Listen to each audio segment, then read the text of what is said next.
Welcome to the continent of Dendurin, a diverse land with swords, sorcery, and titans. Giant monsters who have roamed the land, sea, and the skies for generations thanks to still unknown magic that was performed over 1,000 years ago. Though most are troublesome, some titans are not. Garuna, the most well-known of their kind, the behemoth alligator draped in titanic undersea plant life, the ashwing, terror of the skies, and the peaceful malfarisk, a balloon-like jellyfish that drifts through the air. The Titans have been studied and observed for centuries. Most citizens are well aware by now that all Titans consume magic and anything magical. They enter our world from the island of Cern, torn between their plane and ours for longer than anyone can remember. And that same ritual that tore the island now produces magic springs at random, magic leaks from the other planes of various sizes that the Titans are drawn to as a source of food. The civilizations have adapted, scout networks in the wilds, and spells to ward off nearby Titans, groups of mages in every city to ward off the Titans by making the magic springs seem somehow bitter to them. But that's all common knowledge in world history. Our adventure begins, as most do, in a tavern. A meeting of the Adventurers Guild is taking place. Several parties sent to the far city of Scaril to guard a shipment of medicine and potions. The caravan, having finished their mission, are organizing a trip back to the capital, and are generously offering free guarded passage back to Delsar, the capital and home of the wisest and most powerful mages in all of the province, as well as being a city of opportunity for those with a little courage and a knack for adventure to find their way in this world, and perhaps find their fortune.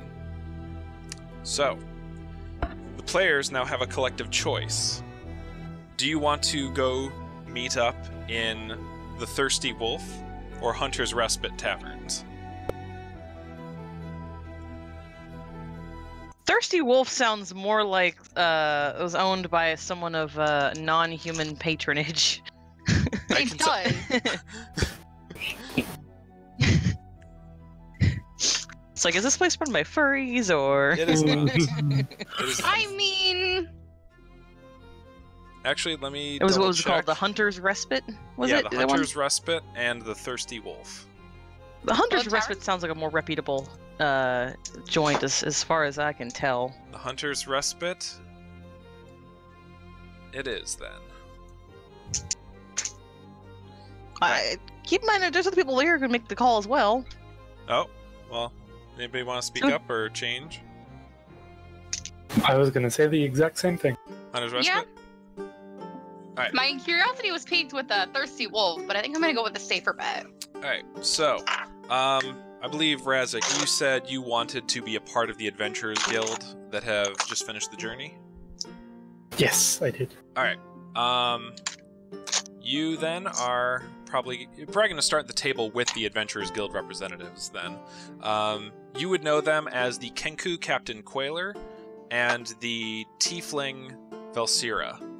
They were both sent from the city of Delsar to deliver the supplies, and Captain Quailer is slightly drunk right now, saying, he's talking about the adventures that you were on, even though in reality you just fought off a couple waves of bandits who thought the caravan looked kind of valuable. He's over-exaggerating everything, and... Can I get some spellings on those? Sorry. Oh, sure. Captain Quailer is Quailer.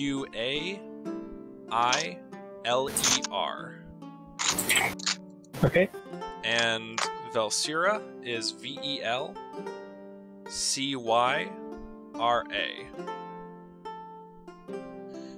Okay, got it. You would have picked up on this. Captain Quailer he's just an outdoorsman. He really loves the outdoors and adventuring. Velsira is a paladin. She is, out there to do some good in the world after, being persecuted in another land. I believe, Buhnini, your character Ravii'a was already going to be in the tavern playing music. So if you'd like to move your token somewhere where you think you'd be playing on one of your 3 dozen instruments. Sure. Come 3 on, dozen. table, fight me.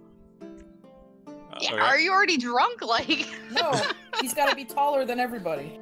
just likes to be tall. Mm-hmm. And so I believe if you're okay with it, Caden and April, your characters will just be entering in. This is the main entrance to the tavern where I'm pinging right now. Now, I believe Malik was part of this caravan as well, correct? Did you want to be?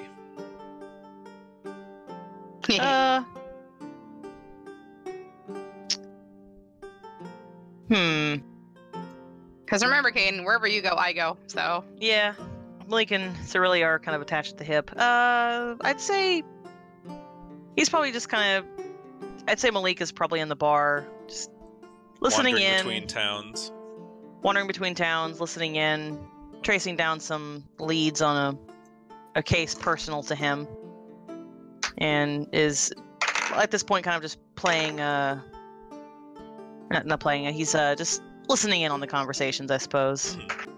All right, so if you two want to place your tokens wherever you want to sit down in the tavern,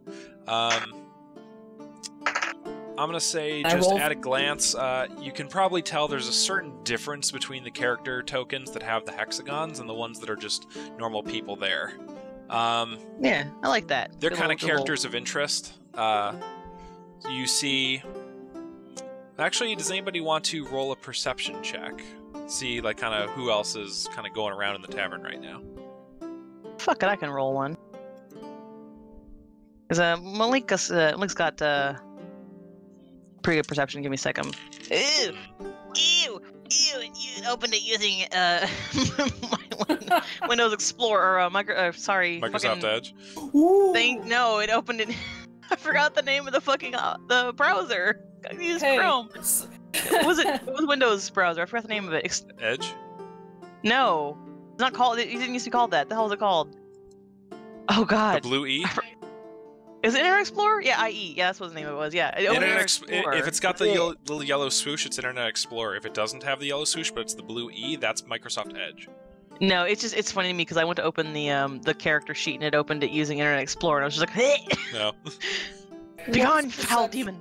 Of 24, get me? Alright. Let me know once you've rolled. Let's see, 15 plus my perception modifier. Looking for on the sheet. Perception 2. Where is perception on the sheet, Chris? Perception? Oh, passive perception is 13. Yeah. But that doesn't. What'd you get? Oh wait, yeah, perception's plus 3 for me. So I rolled with my bonuses. I rolled an 18. Oh, dang. Buhnini had what? As well. What Yeah, did, Buhnini rolled good as well. Yeah. What'd you roll, Buhnini? What does a 24 get me? 24? Ooh. Yeah. Well, you do notice a Dragonborn talking to another Dragonborn off in the corner where I'm pinging right now. They're speaking in hushed tones. You can't hear what they're saying, but they are trying to keep away from everyone else's conversation at the moment. You're assuming it's just so that they can hear each other clearly rather than out of a sense of desperate privacy. Obviously, Captain Quailer is laughing it up. This Kenku man, with a drink in his hand, just embellishing stories and tripping over his words. And the Tiefling paladin next to him is just kind of shaking her head, just oh my god, this guy. There's a shifty-looking kobold also in the bottom left corner of the room, and he seems to be listening in on everyone else. He's garbed in, I think, mostly black attire. Got a little bit of a hood over him. You can kind of just see the kobold snout sticking out. And aside from that, just a bunch of regular townsfolk in for a night of drinking after a hard day of work. Alrighty. So just both of you got all of of that with the rolls you got. Okay. Yeah. Now the kobold you said seems shifty. What is it about their behavior seems shifty to me? Well, aside from dressing kinda like an assassin, just with a lot of dark robes, he does seem to be fiddling with a knife in his hands. But very visibly, he has the knife visibly out. He's just poking the tip of it with pinching it between his fingers and running his fingers up and down the blade. You see him his head like switch directions every few seconds to like listen in on a different conversation because he's not talking to anybody else right now.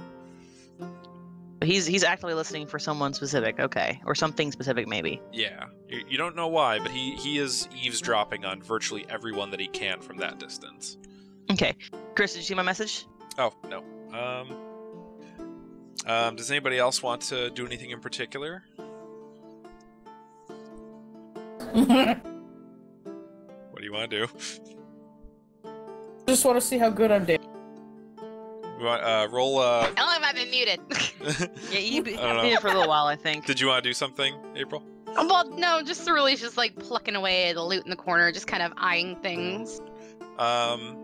She doesn't know shit though, because again, I rolled a 6 for perception, so like. Oh yeah. She's oblivious playing her little instrument. Malik is just like ears just perked. He's listening to the crowd. Buhnini, which of your instruments are you playing right now? Please say the nose flute.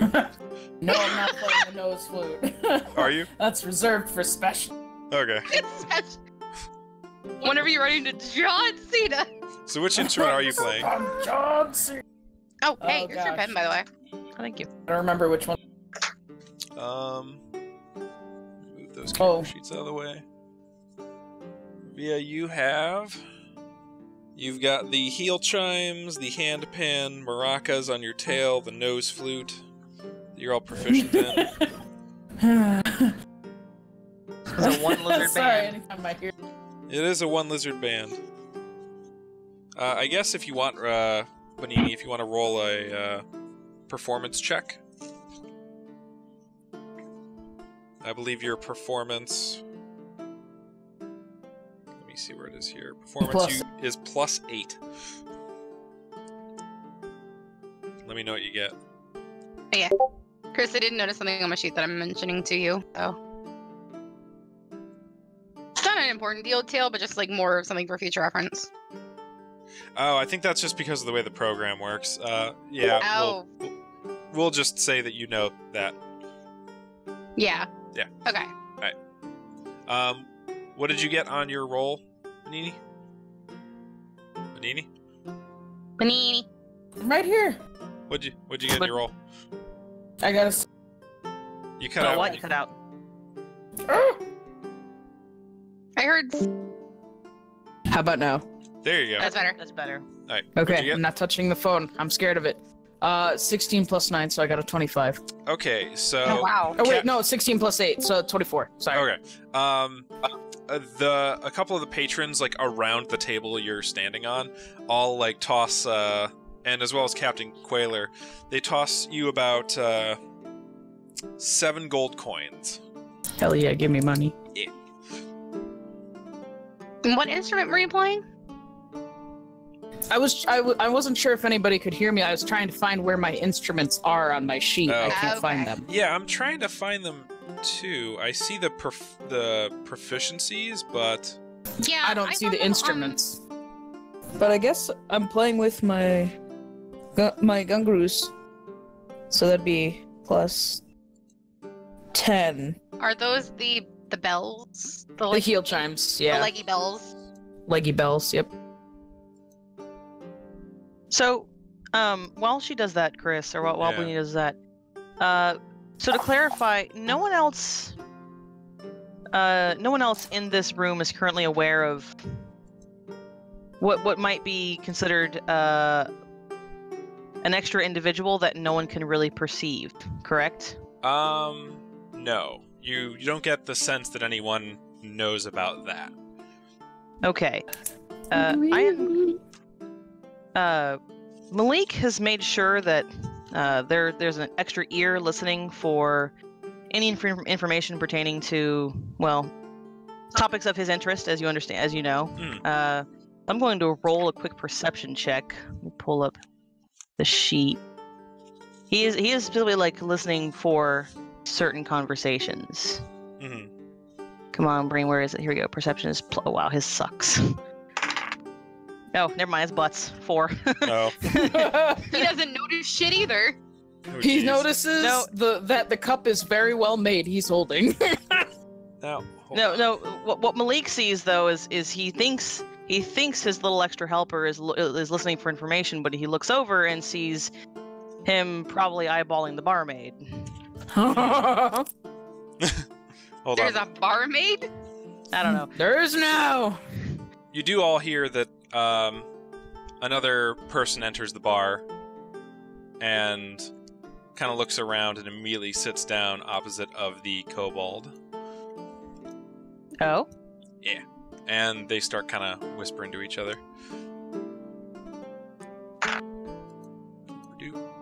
And, okay, so the barmaid is going to start walking around. She helped whoever she was just helping.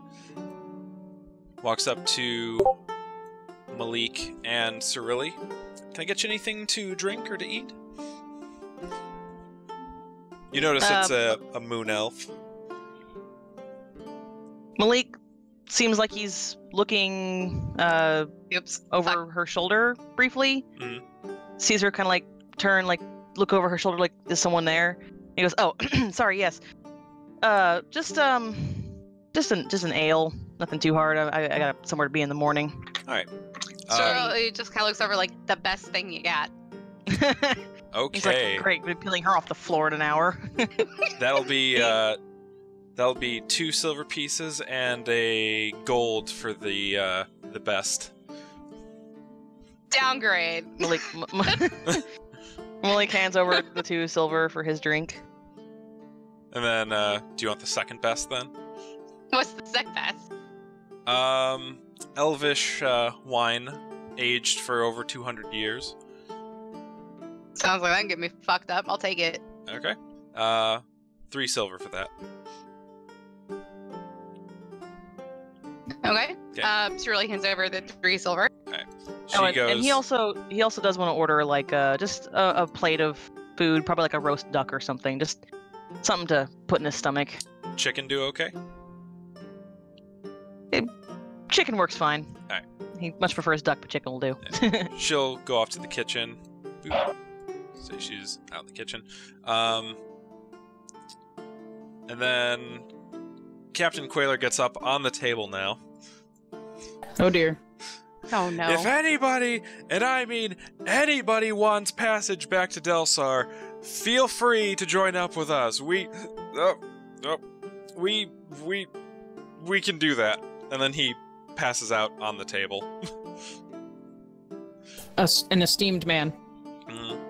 As he falls down, lands on his back, he holds his drink up in the air. I'm all right. Are there? Sorry, go ahead. Cirilli watches the guy and she's like, I want what he's having. Are there any? Sorry, go ahead. Go ahead, Razak. Yeah, Razak. I was going to ask if I could roll to see what the 2 in the corner are talking about. Which 2 in which corner? The kobold and the one that just joined him. Sure, if you want to. A bit far away, and it's a noisy bar, so go ahead and roll. But that is a 19 plus 3.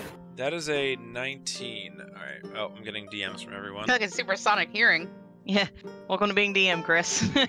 I'm a cat, so you know. Yeah. Boop-a-doop. Let me get that. Meow meow, bitch. You overhear them talking about essentially looking for some kind of magical artifact. They're just whispering. You hear the word Titan a few times. Now that is interesting. I'm not going to react or anything to let on that I'm aware of their conversation. All right. The Dragonborn in the corner, the one that is not higher quality token. That one. Yeah. He stands up. They say a few words to each other, and then he walks up to the bar. Oop. Then he starts. Oop! Almost dragged an innocent patron. He starts talking to the bartender, which is a half-orc woman, and basically ordering some food and a little more drink. Ah. Anybody else want to do anything or talk to anyone? I'll make sure that Quailer. Is that not right? His name is Quailer, yeah, the Kenku. He's oddly enough, he's a raven kenku, a black raven kenku, and his name is Quailer.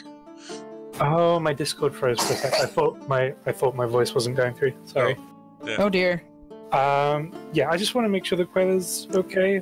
Not too see. You're not dead, right? Does Quailer have any visible, like, coin purses that are hanging off his belt at all? He has one, but it doesn't look like it's that full. Okay. Because he gave me some. Do you want to roll a perception check to see if you can get any other details about it? Sure. This is rolling for This is Sharim. perception right now. Yeah, well, this is rolling specifically for Sharim. Oh. Yeah, 14. 14? I forget. Can Sharim detect magic?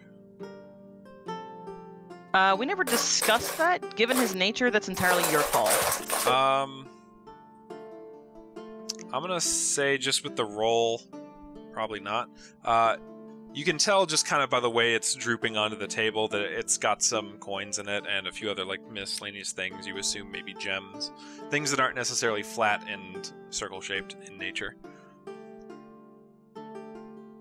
But Captain Quailer he's okay. He's humming along with the Lizardfolk bard's tune. I'm gonna reach out to help him get off the table and back to his chair. And while I'm doing that, I'm gonna try and pinch the coin purse. Oh. Roll. Oh, it's funny because we might have a roll off. Ooh. I was gonna say you need to Already they're trying to steal. You need to get up to him first. Who, me? Yeah, if you want to try and pickpocket anything. Bitch, no, I don't. Did you forget what we talked about? Oh, well then, yeah, you might have to contest with that. Because everyone here has no idea what's going on yet. They will soon, though. Alright. I only do because I'm part of your party. As you're helping him down, he's gonna be like, "Oh, thanks, Acxa? Is that your name?" Yeah, that's me. He slumps over your shoulder and hugs you. He's like, "You're the best, man." I know. So do you want to take that moment to try and pickpocket him? Yes, please. Okay. Let me see what his.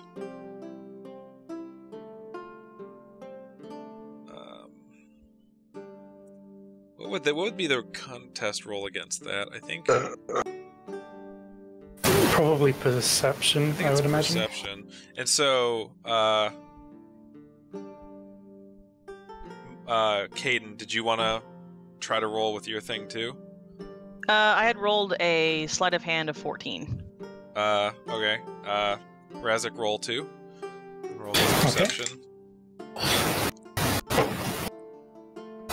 It's a 10, but I get +7, so 17. Ooh. I think Acxa is gonna get it. But you do notice a little weird resistance, and even though both of his arms are around your shoulder. A strange tug, like something is contesting your pull, but it relents quickly enough. Yeah. You get his little coin pouch. Acxa very quickly pockets it before anyone else can notice that it's gone. Mm-hmm. And then he'll just give a pat on the Kenku's back and then help him back into his seat. Right. And then he'll order another drink for the Kenku. He's like, "Oh, you're keep his mark drunk. You're the best, man." You then notice, I've got like 2 characters with very similar names. Vilsira turns to him, be like, "I don't normally want to do this for you, but she kind of uses a little bit of her healing word to kind of sober him up a little." And he's like, "What? Huh? Oh, did I do it again?" She's like, "Yeah, you did." Yeah, like, no shit. And so, like, now everybody on that table is telling stories about, like, how they dealt with the various bandit attacks that tried to make their way to the caravan. The Dragonborn, now trying to balance 3 plates of food, returns back to the corner with the other Dragonborn who the portrait one she is a beige Dragonborn wearing armor, and the one that was carrying the food is wearing kind of like tan robes. He doesn't really seem to have like a weapon or any kind of real protection on him. Okay. But anything else anybody wants to do? Cirilli's just gonna cough. Sorry, it's a weird one. Sorry. It's background for the bar. You don't understand. Background I swear I'm not actually like So- two midgets in a costume. So Chris, I rolled. I wanted to roll a second sleight of hand for Sharim. I rolled a 9 against what's Razik's character's name? Acxa. Yeah. Acxa. Acxa. Yeah. Are you within range to do that? Yes, the range I believe was 30 feet, wasn't it? I think so. So it's 5, 10, 15, 20, 25. Yeah, it's within range. Okay. Now, obviously, to anyone else in the room, Malik is at the counter. He's sipping his drink. He's munching away on his chicken. So you guys have no idea what's going on. Meanwhile, Cirilli starts to play her music a little bit louder, low-key, drunk, Ooh. but also being a slight distraction. God, are we gonna have a battle of the bands? This does bother Ravii'a a little bit because he's the one in the bar performing, and he actually turns and gives you a bit of a glare. And Malik is like, Cirilli is just happy to be there. Malik is just like, man, sometimes the marks just write themselves. The orc bartender next to the stairs over there, she speaks up. You a bard? To you, Cirilli. Ah, yes, absolutely.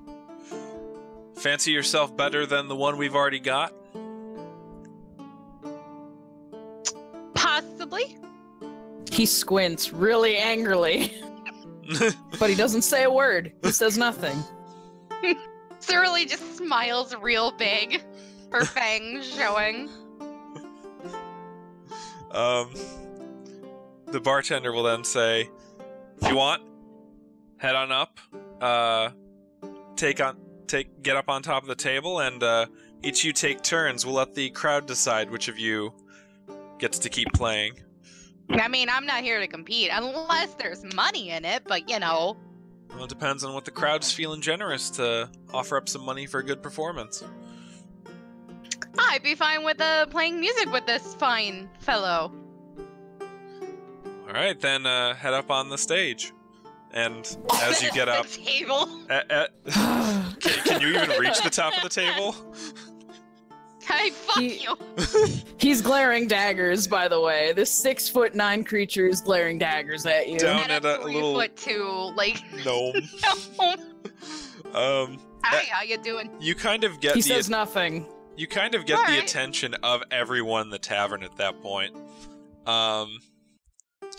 And I guess if each of you wants to roll me a performance check. Oh, crap. They're like a performance. Oh, Jesus. I have quite the modifier on that one. Oh, 12 plus a 7 is 19? And what'd you get, Buhnini? A nat 20 plus 8. Ooh. Oh, fuck. It's pretty tasty. The crowd gives Buhnini 7 It's the more only one I'm gold. probably gonna pull. Woo, money. They, you get like a heckler from the crowd, Cirilli saying, could have been a little bit better. I also could have been a little bit taller. I wish it was a baller. If you two want to roll me, this is gonna go on for 2 more rounds. If you two want to roll me performance checks again. Oh god. That's... Okay. Sure, I need a calculator. Math is hard. What a mood. It is. Except I don't have one with me right now. Your phone? I'm using it. Oh, fair. 17 with a 7 modifier is 24. 15 plus 24 versus... 26. Ooh. You fuck. I'm gonna say with I'm that... gonna trip you. That's rude! The crowd gives... Yeah, play dirty. The crowd gives Cirilli 3 gold and gives Ravii'a 8 gold. Wait, how much gold does Cirilli get? 3. I think I said. Doing so much math. Also, somebody throws a glove at Cirilli, just like, woo! Clearly a drunk person. Keep it sexy! Woo! Here's a single glove, not the other half. I need that one. Woo! Go Cirilli! Woo! Man, if only I had a tail, I would trip this fucker. Roll me one more. His is really huge. Roll me one more performance check between the both of you. 8 equals. Give me an at 20. It's a 20. Nice. With the modifier. Oh, it's Nice. It's not a natural 20. It's not a nat 20. It's 20 with the modifier. You will hate me. 24. Fuck! Cirilli gets 2 additional gold, and Ravii'a gets 4. What did I get the first round? I think 3. 3? Yeah. So I got 3, 3, and then 2? Yes, no, I am doing math. 3 and then 2. 3 and then the 2. You didn't get okay. any the first round. Okay, that's what I was trying to figure out. Like, did I get anything in the first round? No, you didn't. Alright, so I'm gonna get the best shit in the house now. The bartender. I paid for my drink. The bartender shouts up, "Nice try. Lizardfolk still better." Look, I'm just here to get drunk and have a good time. Yeah. That's all I want. Alright. He winks over. He winks over at the orc woman and gives a little swag of his hips. She gives you a nod. Cirilli just wanders back to the bar with Malik. Ready for some more bev. Does anybody else want to roll any perception checks while the crowd is currently a little died down from after listening to the music? Fuck it, I'll do it. Oh god, it's not gonna be very good. What's my modifier for perception? 13 with my modifier. 13. You hear. I'm trying to think. You're a bit far away from the other 2 major points of conversation. You do hear the kobold and the other guy talking, but then they kind of quiet down once they realize the room has gone quiet. And the dragonborn in the corner, the woman, you see her just scarfing down food at this point. She is hungry. Definitely. The dragonborn man gets up and goes back up to the bar for even more food. Jesus. Yeah. So I take it everybody's just satisfied sitting where they're sitting right now? We just vibed. Well, I'll move a little bit because I like hearing conversations, and wandering around a little bit while I perform always earns you extra gold because, you know. So I'm going to move a little bit. There are the people who don't want to walk up to you to give you... What style of music are you playing, Ravii'a? What style of music? Yeah, is it like folk music? Is it like... I'd say it's traditional homey music from where I'm from. I'd say it's very bouncy and a little plucky. I don't really know how to describe it. Okay. That's a good way of describing it, I'd say. Yeah. The dragonborn woman gets up from her seat, walks up to you, Ravii'a, at the table. She drops about 3 gold in whatever the pile, or if you've got a cup collecting the coins right now.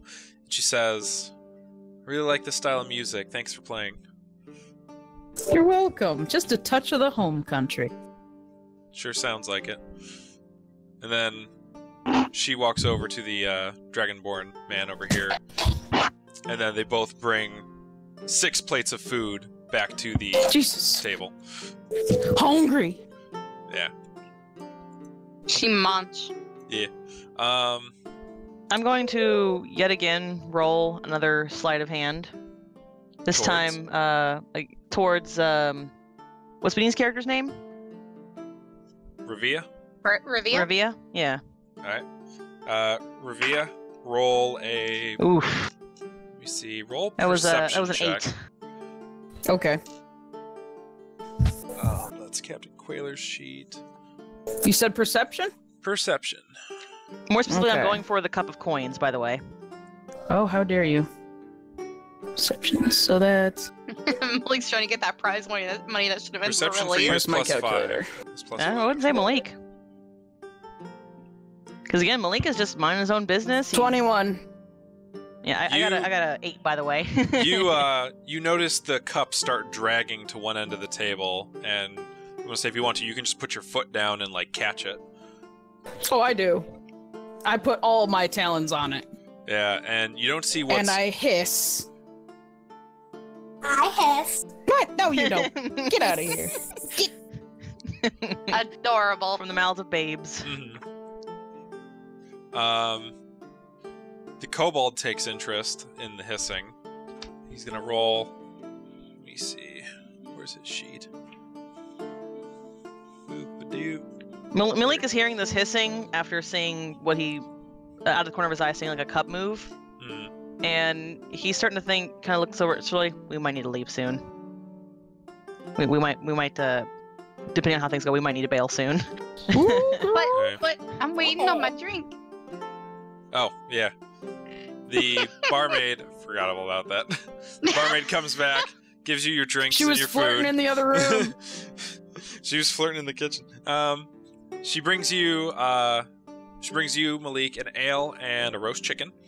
And Cirilli, you get, now, I don't drink alcohol, so if you want to, like, flavor up what this drink is, because I honestly don't know what makes drinks special. You said it was an elvish wine. You assume I know shit about wine. Oh, okay. It's a nice, sweet elvish red wine. There's like a slice of fruit Very on the side of the floral. glass, or the tankard. Yeah. And there's Very like a little... More like an ale than if it's in a tankard, because wine's more of a small quantities, a sip kind of drink. Hey, listen, Cirilli is not a fucking sipper; she's a chugger. It's not that fancy of a bar. Only got tankards. Cirilli will drink wine out of a tankard. She ain't classy. The barkeep Oh. will speak up and shout, closing time soon. If anybody wants to book a night here at the inn, come speak to us beforehand. Otherwise, you will have to find lodging somewhere else. And Captain Quailer says, anybody coming with the Adventurers Guild, I'll pay for your rooms. He starts reaching for his coin purse. The fuck? Alright, who has my coin purse? Anybody pick it up? I think I dropped it somewhere. All of a sudden, Acxa's drink is knocked over. Oh. Oh. How do you know that for sure without rolling? Okay, fine. I'll roll to be sure. Will this be sleight of hand, I guess? I think it would be sleight of hand. Roll with advantage, because you're not really, like... actually, are you holding your drink, or is it on the table right now? It's on the table. I'm casually drinking it. Alright, then roll with just normal. It'd be 12. You got 12? Yeah. You wanted to knock it over? Yeah. You do knock it over. Ooh, woo! Okay. Yep. Acxa goes to like pick up the tankard. He doesn't really know what to do as he watches just like the rest of his drink spill onto the floor. Oh. One of the dwarves at the table who is with the guild says, "Aye, that's a party foul." I wasn't even touching it. It's not even my fault. Sure you weren't. As he like starts drinking and it's like going all over his beard. The two Dragonborn, well actually the one Dragonborn is gonna step up, walk over to Captain Quailer. She's gonna say, I'd like join up with the guild, or not join up with the guild, but join the guild for the free passage back to Delsar. And he's like, oh right, let me get my notebook. Alright, and your name? She says, Solaris. He's like, okay. Well, happy to escort you in the morning, Solaris. We will leave, just probably an hour We're 3 after dawn. We'll get all of our stuff and supplies ready, so if you need to make any last stops at the shop, you can. And then we will head out in the caravan. She's like, great. And then she walks up to the barkeep, and they exchange information. She gets a room key. And she's actually going to sit back down at the table for a little bit. You notice a couple of just miscellaneous people walk up and say, like, hey, I'll get a room key, just a few people from the Adventurers Guild. You see a group of the dwarves saying they're going to go to the other bar to continue drinking. And the kobold and the kobold's accomplice leaves. Oop, he's out of the game. And he walks up to the bar to secure a room key as well. And so, does anybody else want to get a room here for the night? Well, yeah. I mean, because you're getting one of my free. stats, actually, you're getting free room for performing tonight. Yeah, by popular demand. Yeah. And Kate and April, you two are part with the guild, so you can choose to get a free room here tonight. Yeah, Malik sees no reason not to. It's a roof over his head and someplace dry and warm to curl up for the night. Mm-hmm. And Acxa, you get a room as well. Yep. Right. So I guess everybody finishes up their meals and drinks, and then they start walking around, kicking people out, and starting to slowly snuff out the candles. Can I... Closing time! One last little detail. Yeah. Cirilli is gonna walk up to Ravii'a? Ravii'a is Buhnini's Lizardfolk character. Yes, that's what it is. Ravii'a. She's just gonna smile and be like, so, gotta say, like your music, you're pretty good. The first thing he does is put his hands on his coin pouch. The first thing he does. And he leans back a little on his tail and he goes, thank you, but that's not a surprise. Wow, okay. Okay. Someone's a bit full of themselves.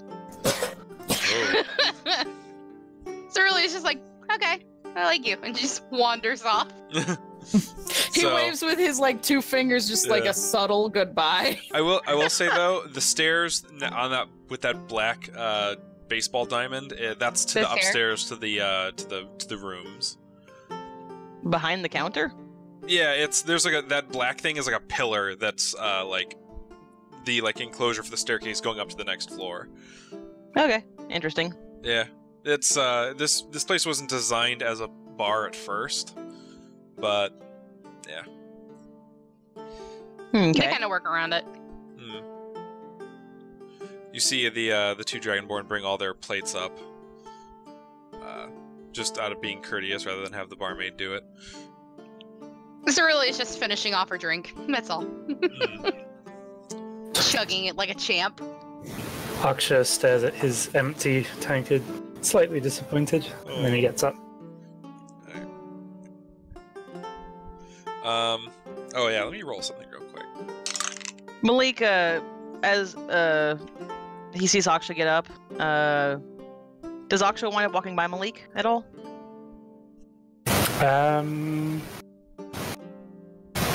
Yeah, I guess so. Go that way to get to the... As he walks by, he hands him a couple silver pieces, saying, sorry about what happened to your drink.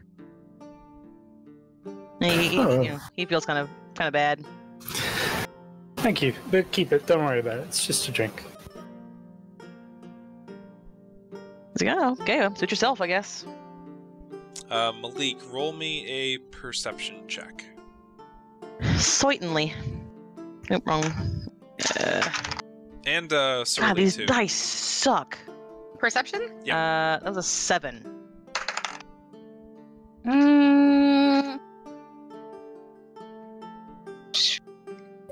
19 with modifier.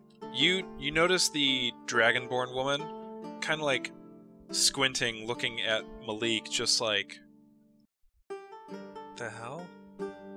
And then she notices you notice her looking at him, and then she kind of shakes and then walks away, goes upstairs. The Dragonborn she was talking to leaves the bar. So Cirilli just kind of watches as she walks away and just, huh. Malik, it looked like the Dragonborn yeeted himself out of existence. He just pretty much. Gmod lagged into non-existence. Yeah. Malik is kind of waving his hand in the air, like trying to get like a fly to go away or something, or like something's bugging him. Pay no mind to the people who were in no man's land a second ago. They're out of the game world right now. Who the fuck are these people? Oh, it's they're randos. It's fine. It's fine. They're just not in. They're in the non-boundary. Yeah, this is let me see. Acxa, are you going to your room? Yes. You were given. Oh, actually, hold on. Does Cuillin look like he can get up to his own room on his own? Vilsira is helping him. And they're kind of like looking around the table looking for the coin purse, thinking like, shit, where did I drop it? It's a mystery.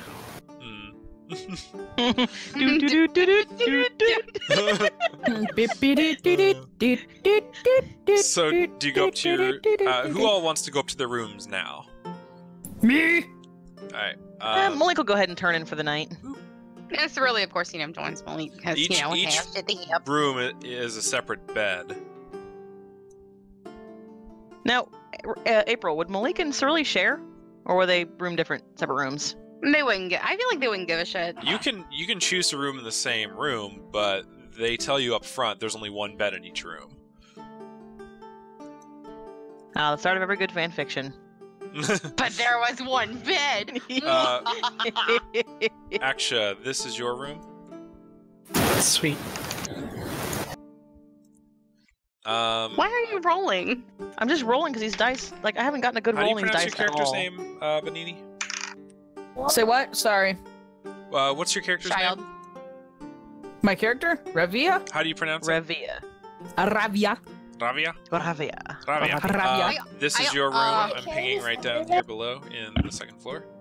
I also noticed something, by the way. What? You can actually change your name, like in Roll20, to match like your character's name if you wanted. Which is what I did. Did you two want the same under room settings or the different rooms? Oh yeah, that's my name, Caden K. What did you say? Caden, April. What? Yeah. Did you want the same room or different rooms? Do they want to share the same bed, Caden? Like, say fuck it.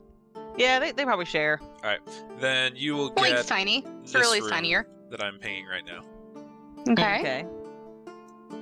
I get the pillow. Fuck you. No, I don't want to edit the token. Eat my ass. That's what I did too. Alright. Now as you're going up, you see the Dragonborn woman go into the room next to Malik and just have them poking out down there so you know that that's the one they went into. And the kobold goes into the one on the bottom left. But you see the kobold he's not actually going into his room, he's just kind of like loitering outside the door. So Cirilli and Malik would notice this? Yeah, you pretty much everyone did. Because he looks like he's just like pretending to stall for time, like he's checking, making sure he's got everything before he goes into his room. He's kind of like waiting for a bunch of people to go through and go into their rooms. Can I roll a perception check? You can. Okay. I'll go ahead and roll one as well. What are you trying to look for? Either or. Because Cirilli is already suspicious of the Dragonborn. Well, that's a kobold, I think, right there. The kobold's the one in the middle. The lady. The one that one in here. What kind of perception? Like, Cirilli's already suspicious of her. What kind of perception are you, like, are you in your room? Are you listening against one of the walls? Or are you... Listening by the door. Listening by the door? Probably, like, ear to the ground, like, to, like, the door itself, like, the crack. She's tiny, so... Oh. She's just listening more than anything. Okay. Roll perception. Wow, okay. What? Hold on, let me roll again, because it, like when it stopped, it was, like, half rolled it was between cocked. my notebook and the keyboard. Yeah, it was cocked. So Yeah. it didn't actually land. Wait, how did you... Describe how you were, like, listening. Like, how are you, like, situating yourself? Like, she's kind of, like, on the floor with, like, her ear as close to, like, the crack of the door she can get, like, the bottom of the door. Roll with advantage. With advantage. Is that, like, a... It means you roll twice, take the higher roll. Okay. Yeah. Gotcha. It's been a while, so I don't know the C&D stuff as much. 15. It doesn't matter. Roll 15 for both. All right. And with perception is +4, so it would be a 19. So you're gonna hear a little exchange going on in the hallway. You hear at the staircase end, Quailer and Velsira each go into their rooms. So what they do is like, okay, so everything is down in the basement. Yep, all supplies, everything. They've got the basement locked. We'll get everything in the morning. Everyone gets their weapons, and then we'll pretty much head out. All right. Do you need any more healing for any drunkenness? Like, no, I'll be fine. I really wish I could have found my coin purse. That second scrying stone was gonna be really valuable. They're gonna kill me when they get back without it, but I still got the main one. Yeah, I mean, I guess just see if anybody has it in the morning. Alright. And so they each go into their rooms. Did Acxa hear this as well? Roll a perception check. 12 or higher, you hear it. 14. You hear it as well. Sweet. Huh? I missed everything. Were you having your ear to the door and wanted to hear, try to hear conversations outside? No. Alright, then you don't. Bitch, I'm tired. Then both of you hearing perception hear the pitter-patter of kobold feet go back down to the stairs. Should I go ahead and roll perception for Sharim as well? Hold on, I need to group up these bar people. Because you know damn well what he's doing. Yeah. Roll perception. You need a 12 to hear that. Or unless Cirilli just wants to tell you. Oh, you fucker. It went from 20 to a 2. I watched it turn from 20 to a 2. Eat my ass, I can see, like, Cirilli, she's obviously hearing all of it. She's just kind of, like, gestures like, hey, Malik, over here. Yeah. Dude, stuff happening. He's like, okay, well, what are you hearing? So, there's the two people. The ones that were with, like, the one next to the one with the people that were dancing. The guy that was dancing. The Bardolph guy. You mean the lizard person? Yeah, the other bard guy. Okay, what about him? Like, no, not the people at the table next to them. The kobold? The Kenku and the Tiefling? Yes, the Kenku and the Tiefling. Yeah, those two? Yes. The bird and the other guy. It's a girl. The bird and the demon. The bird and the demon, that one, yes. The Tiefling is a woman. Yes. Yeah. Look. Anyways, you're saying. Christ, April. I'm just... You're having a stroke over there. Look, no, it's not me, it's Cirilli. Is she fucking blasted or something? She drunk? She's drunk? She weighs like 60 pounds soaking wet, so... Yeah, like, think about it. She's had like the second best drink in the house. She's probably a little bit drunk. And she's just like trying like piece together things, trying to quickly like tell Malik, hey, so some shit's like happening, I think? I could see, he's like, all right, Sharim, you know what to do. And she's like, follow the kobold. So wait, do you need a new token? I may have to have your token for him on screen. Doop-a-doop. Let me go ahead and copy it. So for those unaware, obviously, outside of what your characters will know, Malik is bonded to an incorporeal You do need entity. to tell them? This is outside of what their characters know. Okay. Because they're seeing all this happening, and I'm sure Buhnini and Brazik and obviously Zaku and Keith, just obviously from hearing us like laugh about stuff in chat. Yeah. They're watching this going like, what the fuck is Caden rolling for? Why is he trying to steal coins when he's not even over there? You're a Malik lizard, is Harry. bonded to an incorporeal individual named Sharim Isra. He has no physical body. He exists as a sort of ghost or apparition. And because he is not physical, he can pass through walls. He has some effect on the physical world, but he can only lift a few pounds at most. It's very difficult and has to maintain concentration to do so. So that's what you guys, I'm telling you guys this because obviously, you know this in the real world, but in the sake of D&D, your characters have no fucking clue what's going on. So yeah, for them to know would be metagaming. So you keep that in mind. So Malik just says, "All right, Sharim, you know what to do. Get on it." And Cirilli told him to follow the kobold. The guy who.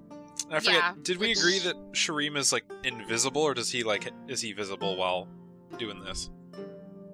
I believe we agreed that he is technically invisible, only detectable by those who either can sense his magic, or have like detect good and evil, or just people who are in similar situations to them with like the same sort of magic. People who are also touched by the same magic basically can see and detect him. Like Cirilli can, but through because of he was there when that kind of happened. Yeah. So, Sharim is going to phase through the door and tail after the kobold. You can move your token around. Well, give me just a sec. I need to double check what his maximum range was. I don't remember off the top of my head. 60 feet. Was it 60? Or was it... I believe it was 60 feet. Sharim with 8 pages of character info. Jesus. He's a nightmare. I'm sorry. It's okay. It's all custom shit. Those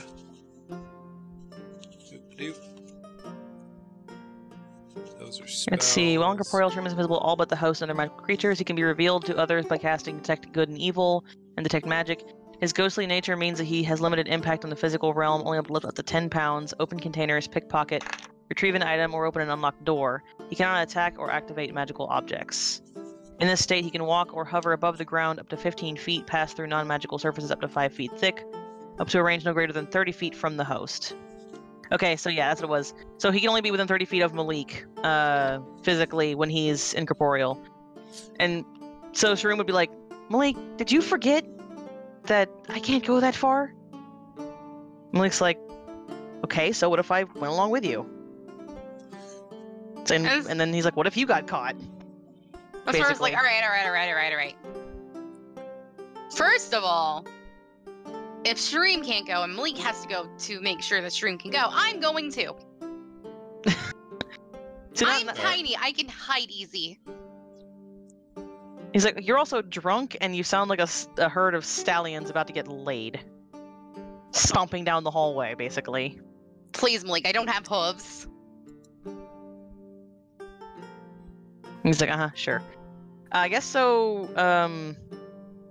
Malik is going to do his best to sneak out into the hallway and keep his distance from the kobold, while Sharim tries to get closer, I guess. Roll a stealth check.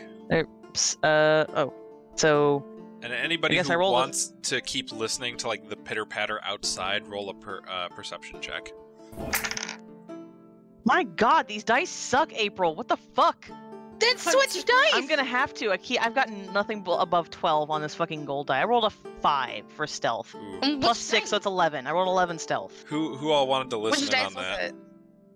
I'm busy. It was this one. Acxa, hiding everything. The gold glittering? Yeah. I was gonna look through the purse. Oh, you find a stone, which, since you now know it's a scrying stone, there's 3 gold pieces and a very, very small topaz. Acxa will help himself to one of the gold pieces and enclose the purse back up. Okay. And then he's gonna poke his head out into the hallway and see if there's anyone out there. Did you roll a perception or did you not? No, I didn't. Well, if you're poking your head out, I'll say roll perception. Okay. If you get lower than what Caden rolled, you kind of notice their door opening and Malik stepping out. 14. He'd be like here, and then Sharim would be up ahead. Alright, so I guess you see he really is gonna. Malik walking down and Cirilli walking down. Should I roll stealth too? At this point, you can to like hide behind Malik, but I'm gonna say Acxa sees Malik. So you can either, if you want to, just like play it cool, like you're like scratching your side, like just walking downstairs to like go, like get a cup of water from the bar or something, or. Well, I rolled a 13 for stealth, and my modifier is +5, so 18. What did you get, Acxa?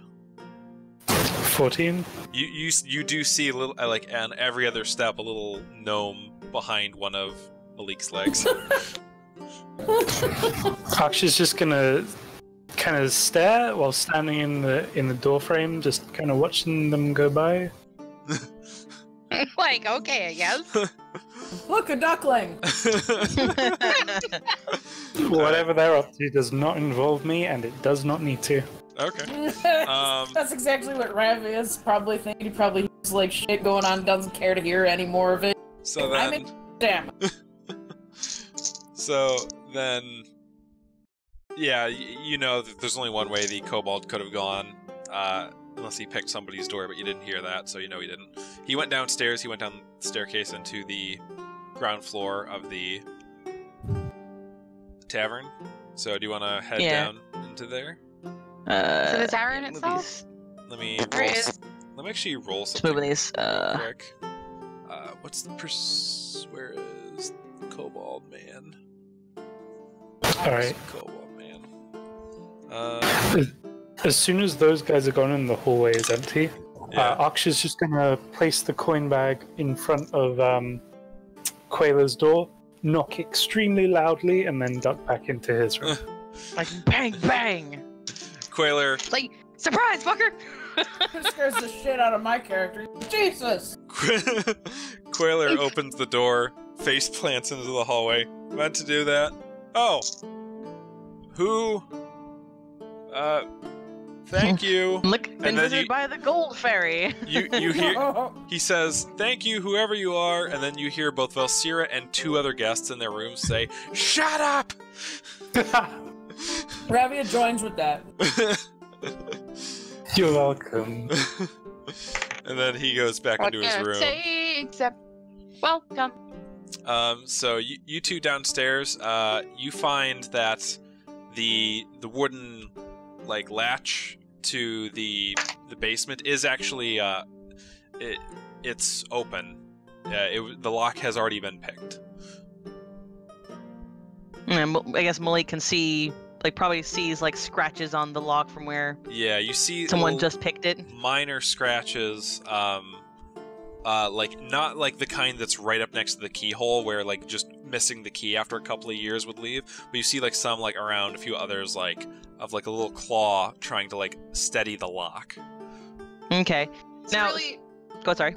Just matters like just like I thought, because they said this was locked. So the kobold is absolutely, completely, totally lockpicked. Now, technically, Sharim would have been kind of moving faster than Malik and kind of getting ahead. Would he have seen this kobold pick the lock, or seen whoever it was pick the lock? You guys were talking so long, the kobold had enough time to do all that before you left your room. Okay, or left his room rather. Yeah, so the kobold is nowhere to be seen. So if you want to, you can go down into the basement. All right, so Sharim is down there first. So what does he see? I'm gonna like reveal this as I will say, Sharim has no way to tell Malik what he sees unless he goes back and actually physically talks to him. There isn't like some bullshit mental link or anything. No, he has to physically like go to him and tell him what he sees. Okay. So I'm gonna reveal, like, if you want to put whoever's token is down there. Can I zoom out? Yeah, I can. Yeah, I've revealed what is like basically visible unless you like go into the separate, like, there's little walls in each section, almost as if this was designed to be a stable at first, but they're just sectioned off walls with a bunch of crates. Actually, let me reveal the other. Forbidden. So Sharim is already kind of made his way down there. Yeah. And again, like anyone who is near Sharim, it'd be like having your hair stand on end. Yeah. Or this sudden strange chill. Like whenever like people say with ghosts. Yeah. Yeah. Whenever he's near, there's this sense of like, huh? Am I alone? Like there's like, I feel like I'm not alone, kind of feeling, you know. Which is why, Chris, earlier I had messaged you about the roll I had made that you didn't have any response to. Oh, sorry. Yeah. Yeah. A little late now. All right. Yeah. I mean, in the future, just tell me in voice, like, hey, check DMs, because I'm not hearing the. I was trying to, but it was like the craziness of like the Battle of the Bards. Right. So yeah. Yeah. Sorry about that. It's fine. All right, so he's down. So I guess describe the basement. I guess. It's a little dank. They obviously try to like mop it out as much as they can. There's a little bit of moisture here and there. Stone floors, brick walls, a bunch of crates and barrels. You kind of get the scent of like spices and ingredients that you'd be using for cooking like dry stuff, and a couple of barrels that seem to be emanating like dry ice that you assume is like meat storage for food. If you want to both roll perception checks. Shit.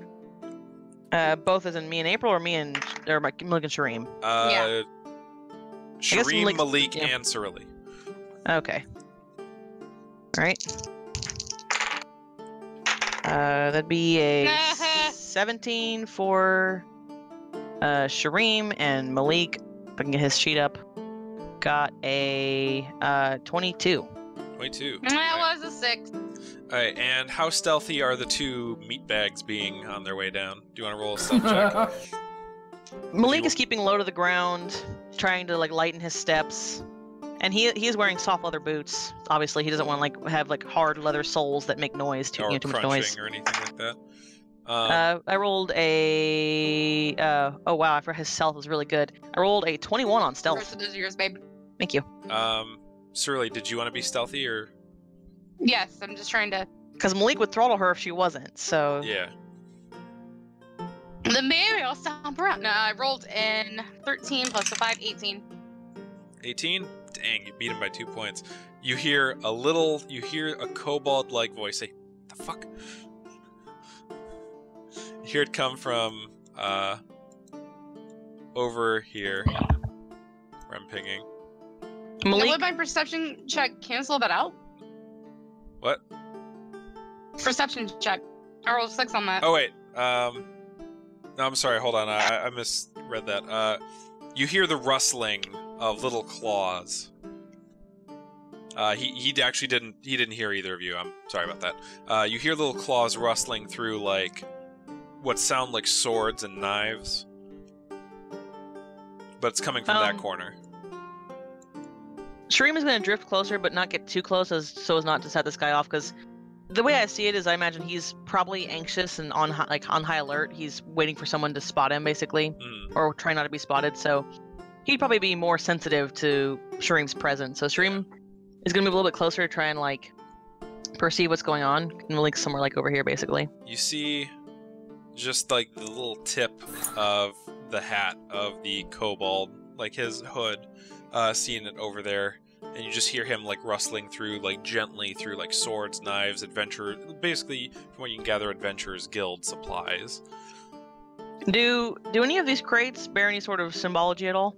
The crates, all the ones in, I'm gonna say from the middle point of the room towards the back, the crates specifically, those are chests that are just, they've got the Adventurers Guild stamp on them. It's guild supply storage. So, Kanan. Yeah? Cirilli and Malik can see Sharim, right? Yes. Okay, that's so. Wanted to make sure. Anyone who's made the appropriate rolls to see him can see him as well. He closes that chest, and you hear a little pitter-patter of feet, and he scurries over to the next one, opens it up, and starts kind of like looking through it.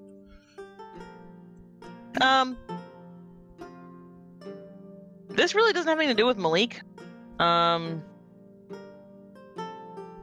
trying to think how best to do this. Malik was worried that the supplies that they were talking about had something to do with what he's investigating. Mm-hmm. but upon seeing the supplies in question, realizes that there's, nothing to do with what he's looking for here. Mm-hmm. So he's kind of turns to Cirilli and says, like, this isn't our problem. We should get out of here. Just kind of like quietly says it to her. Right. Cirilli. Just kind of leans over, like, yeah, no, that has to be something, better. But this is turning out to be not our mess to deal with. I raise my question. My character's thirsty. He wants water. He wants to go into the basement, get water. We wouldn't go to the basement. To get water. They've got water. They've got water on the counter of the bar for anybody who's thirsty no. during the He night. needs fresh. They don't. You wouldn't know where they keep other water, but the ones they leave on the counter. He doesn't care. Okay. Do you want to He go ahead? just does what he wants. Start walking He around. really does.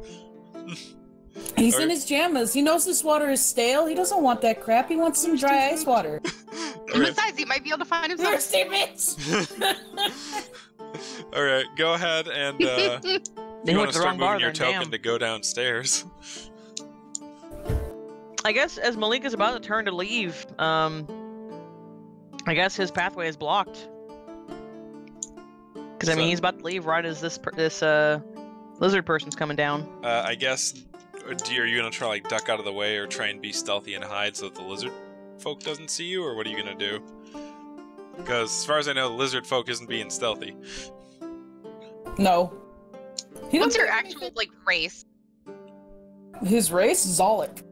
Zollik. Okay. It's a breed of lizard folk. Okay, I just want to know if I want to know the specific things, so we're not always saying lizard folk, No, they are lizard folk. Zollik. Okay. Malik hears weight on the nobody stairwell. else would know what Zollik is except for Buhnini. Yeah. Oh, so would Malik hear the sound of the weight on the stairs creaking? Oh, absolutely. Okay, he's gonna try and I guess move stealth over to behind this crate or something. All right. And pull Cirilli with him. Hey. Rolled a 20 on stealth. Nice. Cirilli? By the way, he kind of just picks her up and carries her, by the way. I'm gonna say because of that, Cirilli, roll your stealth with advantage. I just cover my... 15! Okay. My second roll was a 3, my first was a 10. Right. You two, if you want to both actually move yourselves behind that crate, or if you want to put Cirilli in one of the crates. Gay baby jail. Gay baby jail. Then you hear the kobold voice say, "What the fuck?" Caden, move yourself. What? Move yourself. What? Moving where? Behind the grate. I don't know what's over here in this black area. I don't know what's over there. Oh. Death. Isn't that revealed for you? No. What? This black space here, April. No, we're hiding over here, aren't we? What? Like here? This is where we're hiding, right? Yeah. I didn't know that was a wall. So I put them behind the crate because I could see. Is that a wall, Chris? Anything that's a solid black is a wall or something you can't move through. So yeah, point is he got behind the crates and he's in that little corner, hidden away to where he's not going to be seen. Yeah. Whoever's coming down the stairs. Sharim, you see the kobold dive into the chest he was searching through and then close the lid. She's been eaten by a mimic. Sharim kind of while he's hanging in the air, just kind of crosses his legs, crosses his arm, he's just kind of watching. He's floating like an invisible chair, this is interesting. I'm just gonna let this play out. Ravii'a, let's see what happens here. Ravii'a, whatever you want to do. I'm inspecting where the water is in the ice. The ice that's coming from these barrels right here. Okay, well I'm half asleep, so I'm gonna actually give him a perception roll, cause he knows where it is. If he doesn't, he's You're coming through a little quiet. Sorry. Said he knows where the water is. If he doesn't, he's really stupid. So, does he have water sense? He got a 17. Yeah, 17? No, he got a 7. Well, you know that there's no water in barrels. There is some chicken and some beef in some dry ice. He's a bit of a cheater. He'll take that. He'll take a chicken leg. Okay. Raw frozen chicken leg. Yeah, he like beats the side of it first to get the ice off. Okay. It's like, yeah. Just starts getting a midnight snack. Hey, he's like right there. He just like beats the shit out of this chicken on the side of the barrel to get all the ice crystals off. Wham, wham, wham. He's beating the devil out of it. Thoroughly upon hearing the beating of the devil out of it. Just kind of hear him like, yeah, he's mumbling incoherent phrases you don't understand. She just kind of peeks over the crate and watches. Alright. Sharim was kind of just watching this being like, what the fuck?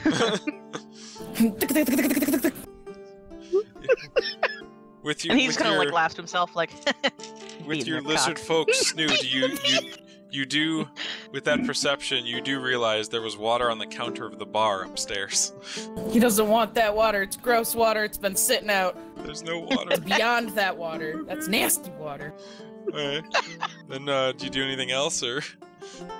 Well, besides swallowing that chicken leg whole, he gets a little curious. He starts kind of meandering. Alright. You want to move your token around, or? Yeah, he's just kind of meandering. Then he's like, oh, that's a cold spot. I don't like that thing there. Nasty. And Sharim, like, we'll move a bit, just kind of avoid making contact. So there's no point in hiding the rest of the basement. Sharim is nasty, you're right. He is nasty. Nasty. You find, he's a nasty boy. you find in some of the barrels, and like just racks of wine, different kinds of ales, more chicken, and a little bit of lamb. Ooh, he takes a chunk of that. Hell yeah. It's also lamb frozen. is expensive. It's just an all-you-can-eat buffet. It really is. And when you swallow it whole, there's no trace, so I mean... Oh.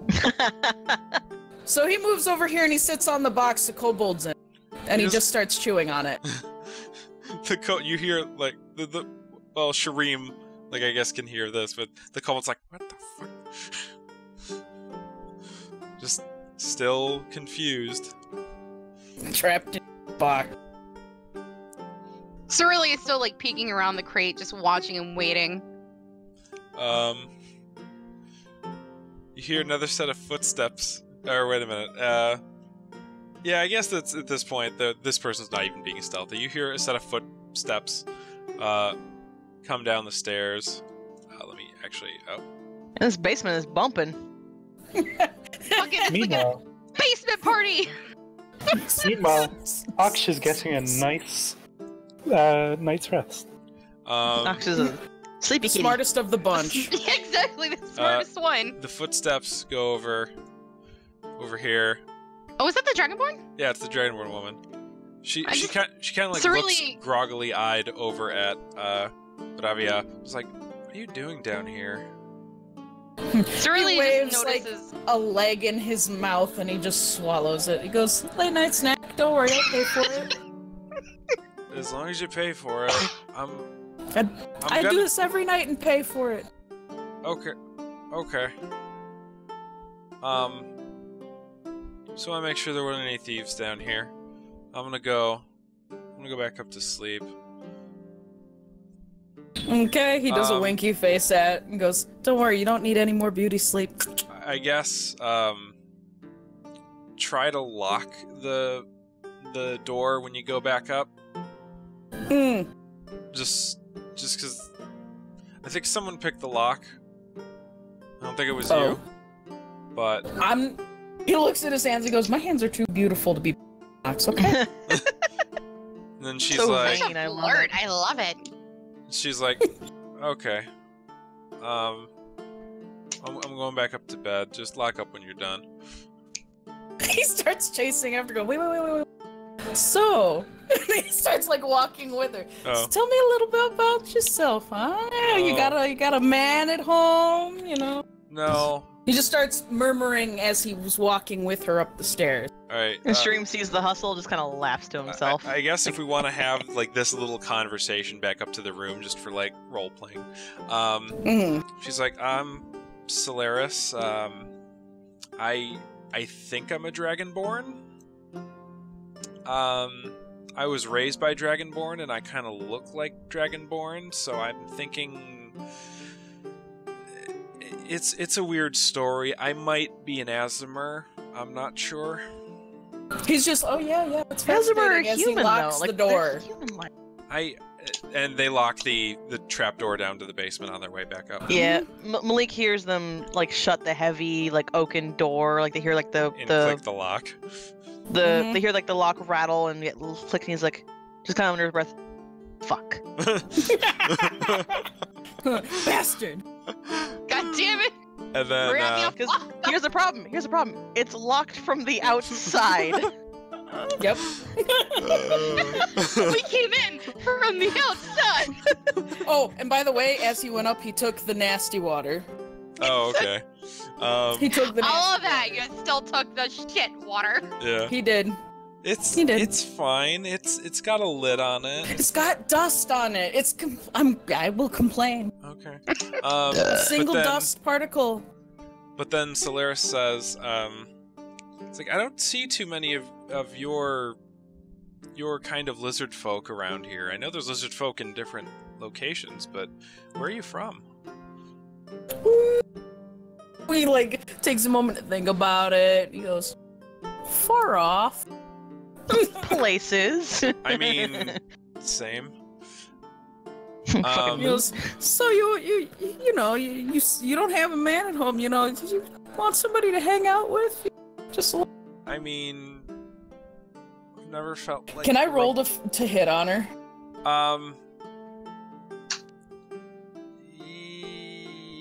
Yes.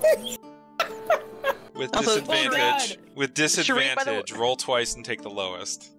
Okay. Sharim's gonna poke his head up through the floor, by the way, and just kind of quickly listen in.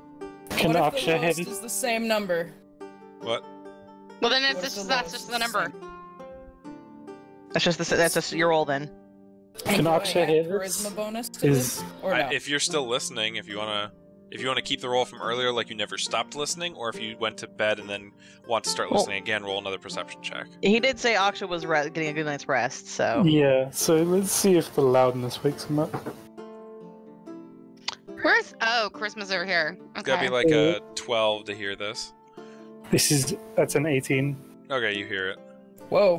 What did you get on the charisma roll? I got the same number, but I didn't know if you wanted me to add my charisma modifier. Add the charisma modifier. Okay, so 2 16s, add 4. She's like, I really appreciate it. I've just never felt like romantically towards anyone. Oh, I respect that. I'd be happy to be your friend, though. You play beautiful music. He goes, hey, I'll teach you something. Let's head over. I got a great card game. Acxa calls out from behind the room, shut down! He leans over, he goes, at least try. And then, he goes, I don't know about you sleeping in your room alone. Sharim has just enough range, by the way, considering a story is 10 feet, to just barely poke his head up through the bottom of the 3rd floor, and is just kind of listening, laughing, and watching, Raksha? Sorry, not Raksha, it was, Acxa. No. Ravii'a? Buhnini's Ravii'a. Ravii'a. There's Ravii'a's, a lot of names. Yeah. Hearing, Ravii'a strike out. But now he's chattering about, like, this favorite homeland. He's like, I could teach it. It's really fun, except it's really hard. And I don't really know the whole rule. But it's fun. Maybe I do want to get some sleep. Maybe in the morning before we head out. How about we? How about you teach me over breakfast? You went, hey, I'll take you up on that. All right. She awkwardly offers her hand to shake. He shakes her hand really fast and zooms past her. All right. Oh, the handshake. She's just like, oh, okay, and then she goes into her room as well. So back to the basement. The kobold climbs out of his chest and immediately pitter-patters all the way over to the stairs and tries to push the door open. He's like, fuck! Cirilli just kind of leans back to Malik's like, what do we do? What? Malik's like, he's like, come on, Sharim, where'd you go? Need your help. Can't get the door open without you.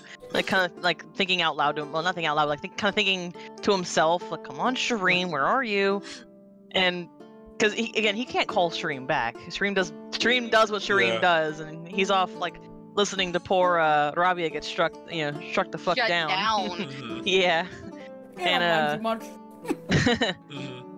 he's having fun watching his little sitcom. So I guess there's hay around here. The kobold. Like, do you want to do anything like immediately or? Cirilli tries to stay hidden. She's really like, ah, shit. What do we do? It's like she could try and get out, but there's the kobold that's there. Yeah, because that's the only way out. Correction. Yeah. Are there any windows? No, this is all is there any light coming in? All of the walls here, the ceiling is basically ground level, so that's the only way out. Okay. No windows. It's just, if there were a window, you'd be looking at dirt. Oh, actually, I just wrote something. I know what Malik's gonna do. What? He has this idea. He goes, actually, I think this is actually we have a bargaining chip. So he go ahead. He actually stands up, and he makes himself. I didn't want ruler. I want cursor. He actually makes himself visible. Like walks over, makes himself visible to the kobold. He goes, so kobold goes. If you tell me what you were doing down here, I won't tell anyone that you were down here, and I can help get you out in exchange for the information of what you were doing down here. Kind of a shifty type yourself, huh? Understatement. It's like, I do what I can to get by. Name's Ras. Ras, huh? Name's Malik. Pleasure to meet you. I was looking to see if these adventure guild types had any rare magical artifacts or weapons or anything like that. I'm kind of looking for a certain something, and I'm trying to find any lead that I can. Cirilli kind of pokes her head out from behind the box, like, so what kind of thing in particular are you looking for? I don't know if like, can you give us like specific? I don't know if I should tell you. It's kind of a well-kept secret right now, if the thing is even real to begin with. Can I offer you, like, gold? Cirilli, sweetie, love you, but you're drunk. Come on. Just like. I know what I'm doing, fucker. I mean, how much gold you got? Well. Ooh. Malik just rolls his eyes and face palms like, oh god. So, how does 2 gold sound right now? I can go up. You're offering me chump change. 3 gold. Get to maybe 800, and this is a secret worth telling. I'm broke.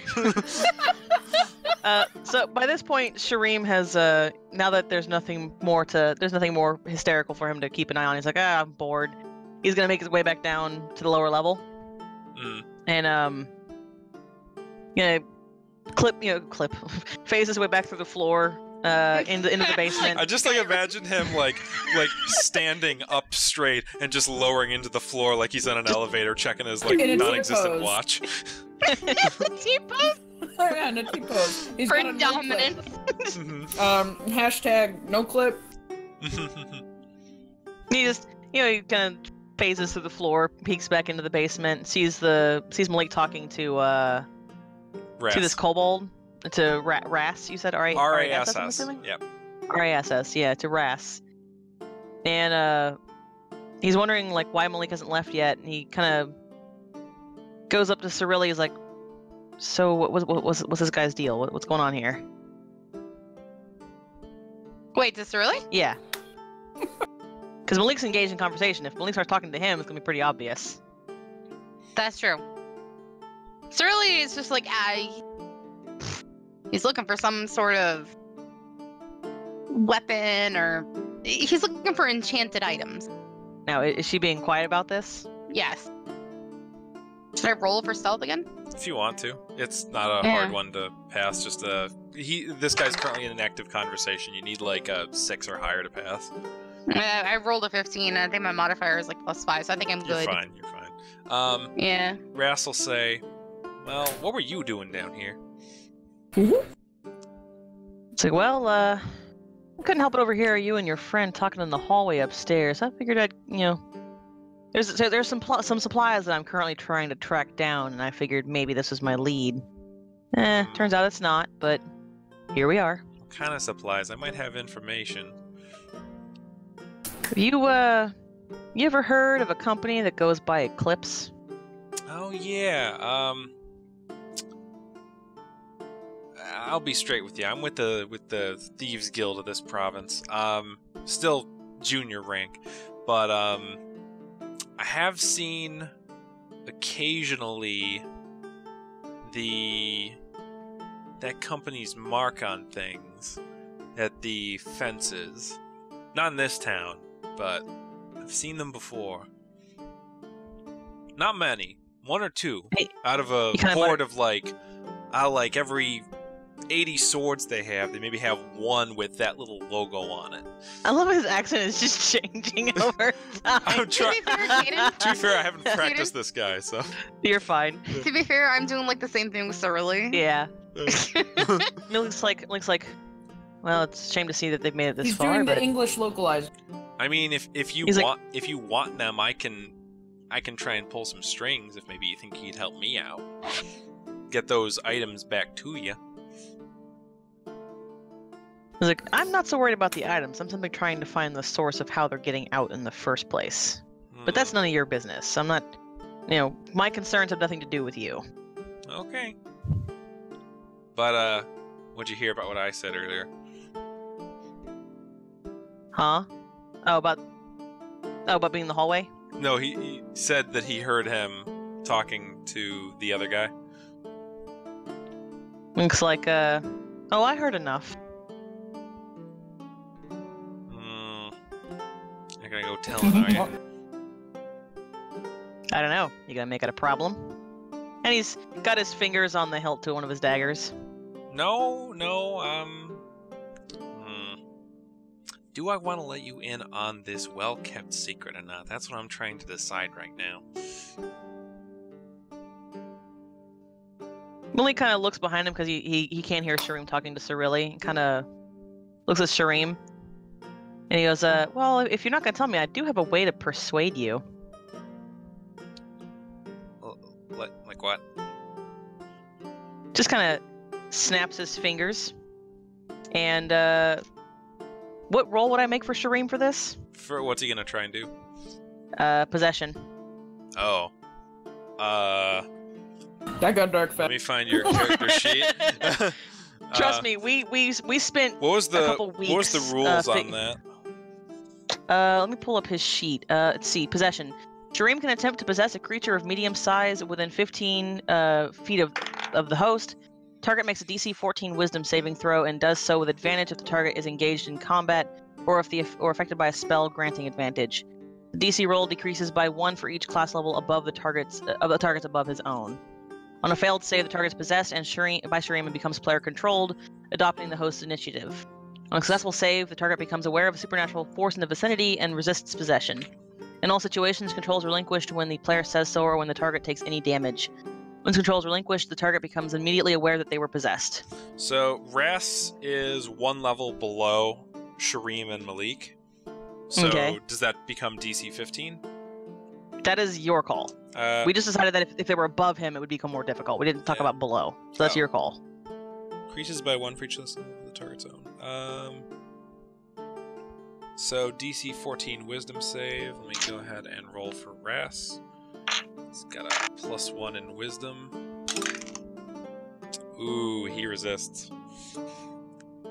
Sharim kind of tries to fly into him and just kind of either phases through or almost bounces off. Essentially, he starts itching. He gets in just long enough. He gets in just long enough, but gets repelled out basically.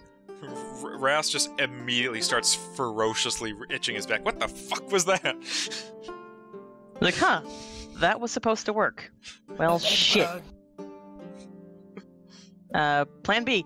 Get us the fuck out of here, Sharim! Sharim's like, on it, and goes upstairs to try and deal with the lock. Who the fuck are you talking to? Your little friend over there? Yes, absolutely. Yeah, it's totally. me. Because she's not moving. The drunkard in the box. I'm on top of the box. Oh. She likes to feel tall. I was gonna say, You're not wrong. I was gonna say I still have a thieves kit with a lockpick. Yeah, perhaps genius, we could make it's this locked from the outside. Yeah, I know, but oh fuck. Can you pick a lock through the door? Took a moment to realize that. He's not that bright. Well, I think I'm just gonna go ahead and bunch up some of that hay and sleep the night away. Come up with some kind of excuse for why I got locked down here. Good luck with that one, Chief. It's like, alright, well, fine. Suit yourself. You can stand here all you want in the rotten, moldy hay. I'm gonna go back upstairs and sleep in a nice, comfortable bed. And Okay. so, for Sharim, I'm gonna make a sleight of hand roll on the lock. Does he have a lockpicking kit? Technically, he would have to use. I guess you're right. He had to use like shit. I'm actually just kind of up there, just staring at the lock, being like, "The fuck is he gonna do with this thing?" Just like, tries to poke it. Can't really, because like he'd have to be able to reach in and specifically fuck with whatever mechanism is keeping the lock from disengaging. But he may not know enough about lock. Well, he knows how to pick locks, so he would understand the functionality and like the anatomy of a lock.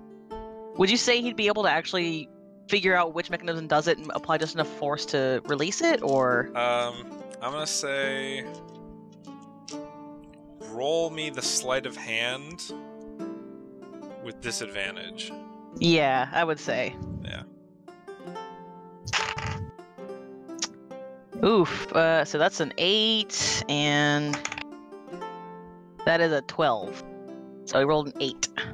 Guess what I set the DC for it for? 8.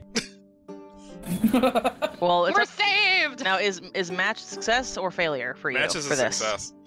Okay. He like phases his hand through like parts of the lock and he's just fiddling with his. He's just kind of like He's just like biting his lip, like I think the clink. gear is right. Click. Yep. Oh shit, that worked better than expected. The kobold looks up. I imagine. What the fuck? Now, obviously, the door is too heavy for him to lift. But he'll like come back down and be like, "All right, Malik, it's done. Problem solved." Cirilli just hops down to the box, like, I think we might be able to get through. If we just apply the right kind of physics. What did you do? Don't worry about it. You one of them wizard types? Boom, motherfucker. Alright, So what cantrips does Malik know? I can't remember. Should be on the Dancing spells Lights, page. Mage Hand. Yeah, Dancing Lights, Mage Hand, and Minor Illusion. He kind of just like quickly Minor Illusions, like a little just like a little fireball in his hands. Like, I don't know, you tell me, and then just it vanishes as he like starts his way towards the stairs, like pushing past the kobold. Maybe he's gonna follow right behind. Maybe we could be of help to each other. He's back upstairs now. Alright. He's like, oh, and he's gonna keep and talking what, while they're walking. He's like, what in pray tell could you possibly offer me besides the information that I would, wouldn't mind having? That and Touching what tips. do you want? Well, I want to know why you were down there. Because I did just bust your ass out. You did. Roll persuasion with advantage. Malik, persuasion? That's funny. Actually, he is very charismatic, so he Yeah. might actually succeed in this. Persuasion, +3. 13, that'd be 16. Persuasion. Between the two rolls? Oh, second roll. Oh, 19, even better. He gestures for you to like come down to his level so he can whisper something into your ear, and gestures for Cirilli to Cirilli meet him kind at of his stands own up on her level. toes a little bit. Like, I think they might be roughly the same height. I'm not sure. I don't remember how tall kobolds They're are. They're pretty short. They're like 2.5, 3 feet. They're not very big. Yeah. He says... Malik... Cirilli actually has to, like, shrink down. Malik crouches down. He, like, moves his, like, cape a little bit so it's not in his way. And, like, leans in. What's up? You ever heard of the Titan Willstone? Can't. He kind of looks at Sharim. Sharim shakes his head. Can't say that I have. Cirilli just stares like, what if I do? Clearly she knows nothing. Yeah. He says, well... Actually, would Sharim know? Roll me a history check. Okay. History... +0. Knows jack yeah, there's nothing to that. A 2. He knows fuck all. Nope. You've never heard Almost of a natural 1. You have not heard of this. Right? He says, well... Would Malik or Cirilli have heard of this at any point? Probably not. Probably Okay. not. Yeah. Unless Sharim Cirilli's knows... obviously bluffing, though. Like, Unless Sharim knows, Malik probably doesn't know, so... Well, they say it's about the size of a coconut, and some people say it might be even bigger. It's supposed to be... Like, Titans, they never die. It's the weird thing. They fight each other, but they never die. We've never seen one die, except for that one that went missing a couple hundred years ago. But people think they just saw Garuna and saw him in a weird light and thought he was something else. But I digress. It's about the size of a coconut is what people are thinking it is. And it supposedly has the power to control Titans. It's supposed to be immensely magical, made from a dying Titan's soul. And... I want to find it. I want to find it, prove to the guild I can steal the most valuable treasure out there, and that I am worthy of leading this guild. Right, so, what was your name again? Ras. Uh-huh. What was this item called again? The Titan Willstone. Titan Willstone. It's like, alright. First of all, your aspirations, noble and all, but... If you had something like that, you'd have a lot more than a thieves guild under your thumb there, buddy. You'd have the ability to have the entire world at your beck and call. Just think. You would be a king. Oh, fuck. Not even right. a king. You'd be a god. A god among men and women. Ooh. And everything in between. Yeah, I might live more than the age of 25. I doubt that, but you never know. Oh, I can dream. What's this voice you're doing? I don't know! I'm rolling with it! I think I'm going for, like, New York or something. I'm really not even sure what I'm doing. That's like everyone's default, though. They always default to New York. From Boston. I'm a New Yoston. New Yoston. I'm from South Mordor. But yeah, that's what I'm after. That's why I'm trying to find these magical items, because I'm thinking some way of clacking them together, you might be able to find it. I don't know. I'm looking for magical items. No, wait, hold up. Like, I don't know anything about taking magic. The coconut, beating it with the thing, and making it work. What? I don't know. I don't know how magic works. It's the shiny math rocks do the clack clack. That's my boy. But no. That's my boy. Sharim is kind of like laughing to himself and like, oh, this guy's an idiot. So, we'll keep an eye on that thing for you. Totally, 100%. Sure. So Malik's like, so was that the only reason you were down there? Obviously, you're not going to find a coconut-sized gemstone inside of a chest. You never know. I mean, have you seen this place? It's a dump. Yo, what color is it? That's the thing. I don't know what it looks like. All I know is people say Does it look like a coconut? I don't know. I know it's supposedly the size of a coconut or the size of a... like a quarter of a bale of hay. I don't know. I'm going off rumors. Everyone's going off rumors. We don't know if it even exists, but we've heard tell that, like, maybe that was what did the thing to that island where the Titans are coming out of. I don't know. I think I'm just picking up Chris's accent. Yeah, you're just mimicking at this point. It's like, all right, well. Maybe Cirilli knows mimicry. Technically, she would, considering her performance. That's true. Because there is an ability for bards and like thieves and stuff that if they listen to someone for a minute, they can imitate and mimic their like mannerisms and whatnot. Mm. That's just I think that's one of the colleges specifically, but yeah. Yeah. But Link's like, well, that's all fine and good, very fascinating. Well, best of luck to you. I'm gonna go upstairs and get some sleep. All right. Me too. I'm going to help my 60-pound friend here sleep off the impending hangover she's going to have in the morning. You assume I'm going to be hungover. Oh. It's like, please, sweetie, your accent changed. You're going to be hungover. You know. Good night, Mr. Coconut.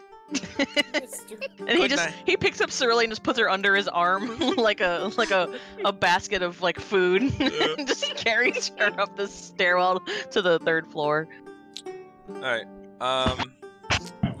So everybody goes to bed. Yerp. For reals this time. Y'all get a long rest, even though you haven't done anything that would require a long rest just yet. And the dawn approaches. There's chirping birds. Dawn of the final day. And all that. No. Let me go ahead and put the people back. Well, we'll just say the people are back in the bar. The bar is back open. They're serving breakfast. You see Captain Quailer, with a sheet of paper, just double-checking everyone's names, see who's going to be on the journey with them. Are Malik and Cirilli on that journey? Yeah. Yeah, you're still... You guys came in with the guild, I think you said. Oh, right? did we? Okay. Yeah, we did. So, just move everyone down there. Everyone... Cirilli is, of course, back at the bar. Yep. Solaris has, like... 4 plates of eggs and bacon. This girl hungry, damn. Yeah. And she waves over to Ravii'a to basically show her that card game while they're eating. He hovers over her and is very delicate. You're really quiet again, by the way. Yeah. Sorry. He's very delicate in teaching her. Ooh. What kind of card game is it? Just like a standard deck of cards card game? Yeah, but it's colored and it's got symbols on it, and every time you pull up a card, you throw a die. Ooh. Cirilli is just lightly playing her lute at the counter again. Mm-hmm. So with all that... Kind of like the tune of the music in the background. Quailer... She's providing it. Quailer speaks up. Alright, we're leaving in an hour. Heading back to Delsar, the capital.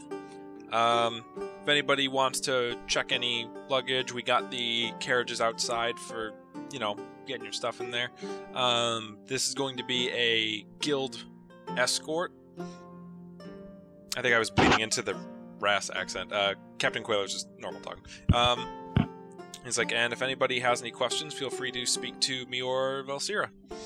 Acxa shouts really loudly, "How's your head?" Fine, thanks. Yeah, I'll be fine.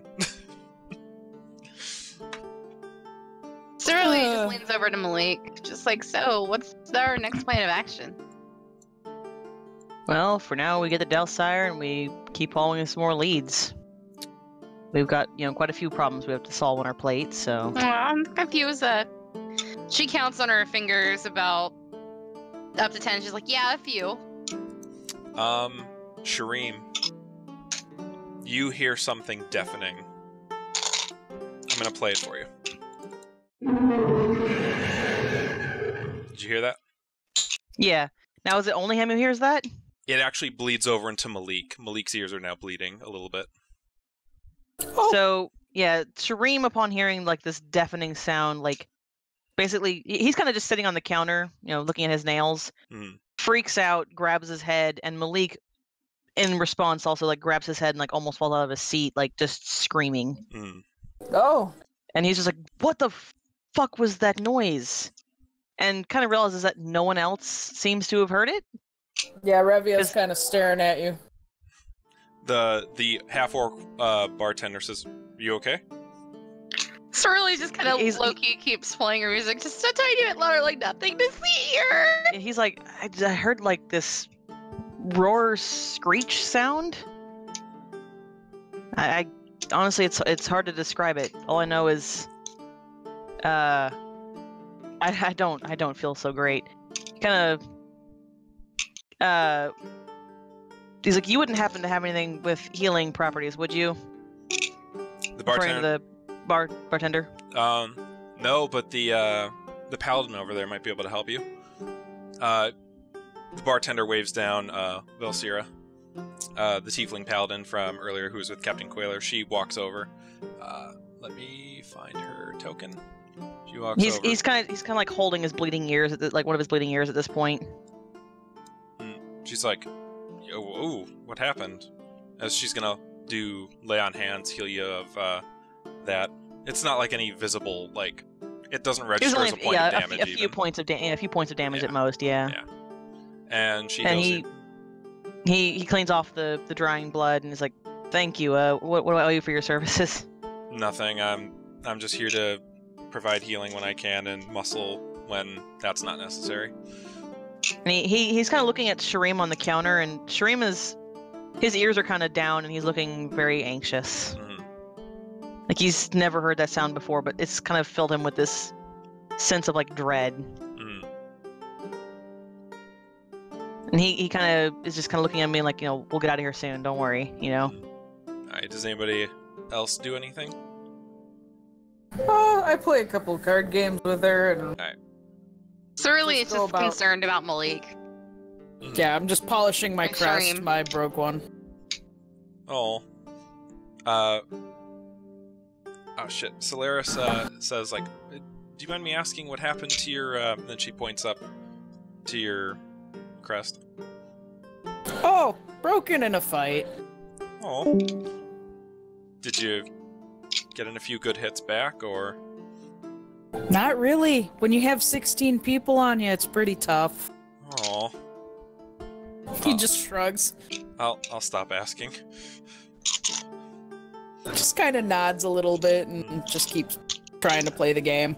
He's also like seems non-phased by the fact that he got in a fight with 16 people. Yeah. Yeah, no, he's just nonplussed about it. It's just fine. It's a normal day. Solaris puts a little maple syrup on top of the last plate of eggs that she hasn't touched, and she says, "Oh, do you want to try this? This is actually pretty darn good." He tilts his head and goes, "Yeah, sure." And he starts trying it with her and chatting. You taste the delicious scrambled eggs with a little bit of maple syrup drenched over them. He enjoys them. Yeah, personal favorite of mine, but besides the point. He has a hard time chewing because he doesn't have molars. No. Cirilli. I think. Would you just swallow the egg slices? Yeah, basically. Yeah. All right, Cirilli? Cirilli just kind of tries to flag a barmaid or somebody get some more food for Malik. All right, one of the barmaids walks up. Yes, can I interest you in any breakfast? Your finest plate of meats for Malik. Bacon and Shit, sausage. New Yorkian. What was it? He's kind of like waving, like, yeah, that sounds fine. Sounds like a little bit of a headache. She'll say, bacon, and sausage, and toast and water. That's fine. Yeah, that sounds great. These people have discovered that when you slice bread and put it down on a heating, like, magic glyph, it toasts it. Or, you could just say a hot steel griddle. Oh, yeah. Well, they like to use the magic that they come up with, so yeah. That's fair. They like the magic. They come out about a minute later and set down the food in front of you. He begins digging in very happily. Anybody else do anything? Acxa? What are you doing? Acxa's pretty tired still. He'll be eating whatever breakfast he can get his hands on, mostly meat. They've got bacon, sausage on the breakfast menu. Yep. Quite a lot of bacon, and then some sausage on the side. Yeah. Yum. Just a big old plate of bacon. Yeah, I mean, that's kind of the best Hold on. breakfast. I know a good image for this. Oh. Continue talking. Yeah, Acxa's not really paying too much attention to what just happened there. As far as he's concerned, those two widows just freaked out for a moment. Or, like, the one widow. Because can't see Sharim. Sharim. April, did you say you had a picture to share? Yeah, I mean, I had to go to Google for it first, but Alright. Yeah, so about a half hour goes by. everybody's like getting their final preparations ready. They've got all the gear in a couple of chests in the corner of the room, like away from the... Oh, good lord. That was a ton of bacon. Jesus fucking Christ. But they get all their stuff in a corner. They're like, okay, we're gonna start putting this out into the carriage. And a shockwave rushes through the entire building, and a pink light kind of goes with it. Malik ducks behind the first counter he sees. Yeah, the building is still standing. It just like a lot of plates were shifted a good like few feet. A couple of ones that were on the the bacon like, one edge of the one particular edge of the table like fall over, like that were carried with the shockwave. And you hear screaming from outside. Malik is going to brandish his daggers and start making his way outside. Cirilli is going to follow with her loot for bardic inspiration. You go outside. Does anybody else want to go outside too? Yeah, Acxa immediately bolts up, leaves his bacon, and then follows the rest of them out. Quailer and Vilcira also go outside. There's really not anything to do with tokens, but I'm just going to move you to the map of the city of Skye. Ravii'a kind of follows. He's very timid about it at first, but he's like inching along. This map is a chungus. It is freaking huge because I made it this, like, I blew it up so that if we do have tokens, they're roughly the right size. We're under the L-shaped building, Hunter's Respite. You look outside. Okay. Right here. You got it. see some people screaming, rushing to the aid of other people. There are, from where you're standing, a good 6 or 7 people that are collapsed on the ground. Basically, you see people running around in panic. Every building is still standing. You actually see a dwarf that was drinking in the night before walk up to Captain Quailer and say, "What the hell just happened?" Quailer says, I'm really not sure. Do you have any idea what's going on? We were inside when it happened." The dwarf says, "What? I can't hear you." Quailer says, "I said we were inside when it happened. What happened?" Your beak's moving, but I'm not hearing any sound." Bitch, he's deaf. Is the first thing he says. How is Sharim handling all this? Like, how's he reacting? Sharim, aside from still kind of ringing from that initial scream you heard, he's okay. Okay, I wasn't sure. Yeah. You do see another man, a human, who is carrying a box. He drops it and is like, kind of like reaching out with his hands. Is like, "Where is everyone? I can't see! I can't see!" And then you hear another person cry out to one of the people who's collapsed, "She's dead! She's dead." Jesus. Yeah. Quailer immediately goes into his pouch and pulls out the scrying stone. It's pretty easy to hear what's going on. Let me take a drink of water. Sippy water. He basically pulls out the scrying stone, waves his hand over it, and says, "Can anyone hear me? Is everything okay at the Capitol?" And you just hear screaming, and just more screaming, and then somebody finally gets to the other end of the scrying stone. "The Council, I don't know what they've..." And then you hear just like a sickening crunch, and the light goes from the scrying stone. Ravii'a raises his hand and goes, "I think that's a no." Quailer kind of looks up, like starts focusing on everything that's happening, and you see like a bunch of guards, like some guards are like collapsed on the ground as well. They're not moving, and people are like trying to like convene like to the guards that are still there. He's just like, "What's happening?" He's like, we don't know what's happening. We're trying to find out. Everybody return to your homes. If you know anybody who's... I don't know if these people are dead. It sounds like it. bring them to their homes, and we'll try and figure out what's going on. We'll try to bring a healer, see if we can do anything. Return to your homes for now. We're going to look into this. How's everyone reacting? Malik he's not sure how to process what he heard or experienced earlier. And obviously, like, Sharim is pretty shook. I don't even know how to react to any of this, so... Yeah. He's not really sure because he's so detached from everything all the time, but he just kind of leans back and goes, I want to kind of go back inside because if everybody was outside when this shit happened, I'm not going blind. Also, I don't want to die. Yeah, it's probably a good idea. I agree with Ravii'a over there. We should all probably get inside in case whatever the hell that was I'm too beautiful again. to die. So I guess Malik is gonna probably make his way back inside. Everybody, you all going back inside too? Yeah, after seeing everyone else backing off. She's already worried about Malik, and she's like, yeah, no, we're going back inside. The bartender walks up to Captain Quailer and Velsiera and says, What happened? What was that? And they're like, oh, we don't know. Let me check my other scrying stone. He pulls it out and waves his hand over it, starts talking into it. Can anyone hear me? What's going on in the capital? What did the council do? And he gets a response. He says like, the central tower of the city, it's collapsed. Something. I don't know what the council was doing. Vikanor was on his way up there. I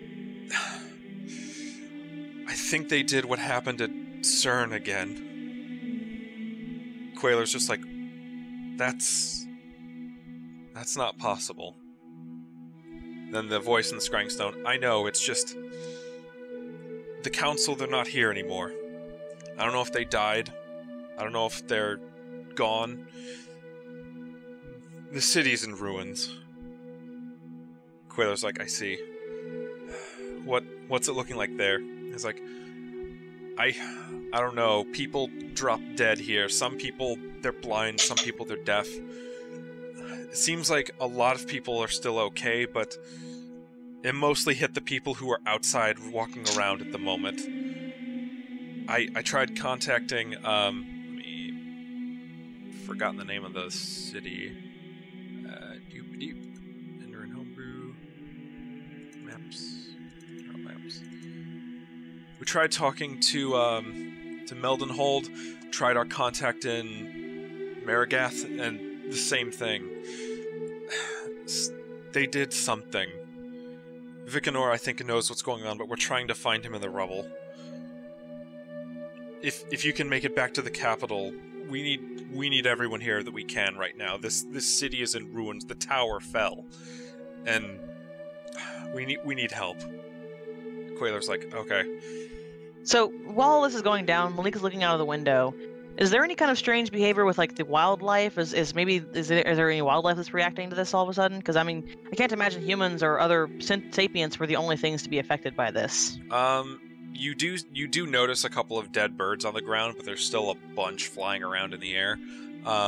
They all probably like erratically. Yeah, they're all like flying around, trying to like take cover in windowsills. They're kind of going crazy, but there's nothing else really going wrong. Okay. Yeah. Quailer speaks up. Says, all right, everyone. Something happened at the capital. That's... Delsar is in ruins. They need all the help they can get. If anybody still wants to go with us, obviously this isn't about gold anymore. If anybody wants to trip back to the capital, follow us. Follow us. Yeah, at this point, it's a rescue operation.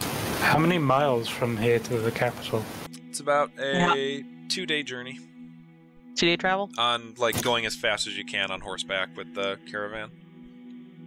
So it's everywhere, then? As far as you know.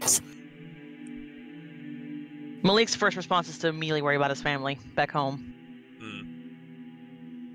Is that where Malik would be from? Delsar? No. Okay. He is from. There was some island nation that Chris and I settled on. Sasash, yeah. It's an island of the southernmost middle province of Kairun. Yeah, which is. Do you actually have like a tab of the world map? Oh yeah. Yeah. Let me. I don't think I've actually seen the world map. I've posted it 7 times, or probably in 7 times. Very exact number. I love it. I don't really know Look, how many man, times. I don't check Discord. I'm busy. If anything, Chris, you could make a D&D page that's like D&D resources. Yeah, I'm just gonna post it here real quick. Boop-a-doop. It's so tiny. It's so tiny. Small. Boop. It looks a bit stretched. I think There you that's close to right. Yeah. It's close enough. Yeah. Yeah. If you look at the southern part of the map, you see that Kairun, the yellow country. Yeah. Sasash, yeah, I see Sasash it. is, yeah, that's where Malik is from. Yeah. Malik's family. You guys are in Scaril right now. You're actually you are closer to Delsar than you are Sasash, but you do know that Delsar in the province of Delsire is where like all of the like high-ranking mages were and all that, and the governing council is what you know they're referring to when they say the council. It's the council of mages essentially that run the entire province. Okay. You do know that they would have means of communication with officials in all of the other provinces that actually, you know, in cities that are allied with them, which there's at least one in each province. Okay. Like if you need anything like important or magical done, you'd find it at Delsar. But they also said the central tower, like there's this huge central tower in the middle of the city, and that has collapsed. The tower is actually kind of famous. Well, Malik is on all for going because he thinks that part of what just happened might have something to do with Sharim, so, or at least how to word this? Sorry, words are hard. His world got all weird once he and Sharim met. Mm. So, at this point, everything that happens, he knows happens for a reason. Mm. So He also just blames Sharim at this point. he just blames Sharim for everything at this point. Because usually it is his fault, so. Alright. So Buhnini was asking if their people... Shit, there's my D20. Would know anything about this in their folk songs, so Buhnini, roll me a history check with advantage. Okay. Like advantage. Plus 4, 8. Is that... Oh wait, you said plus advantage. No, advantage is roll 2, take the higher. Oh, okay. Plus So whatever your history that's- modifier is.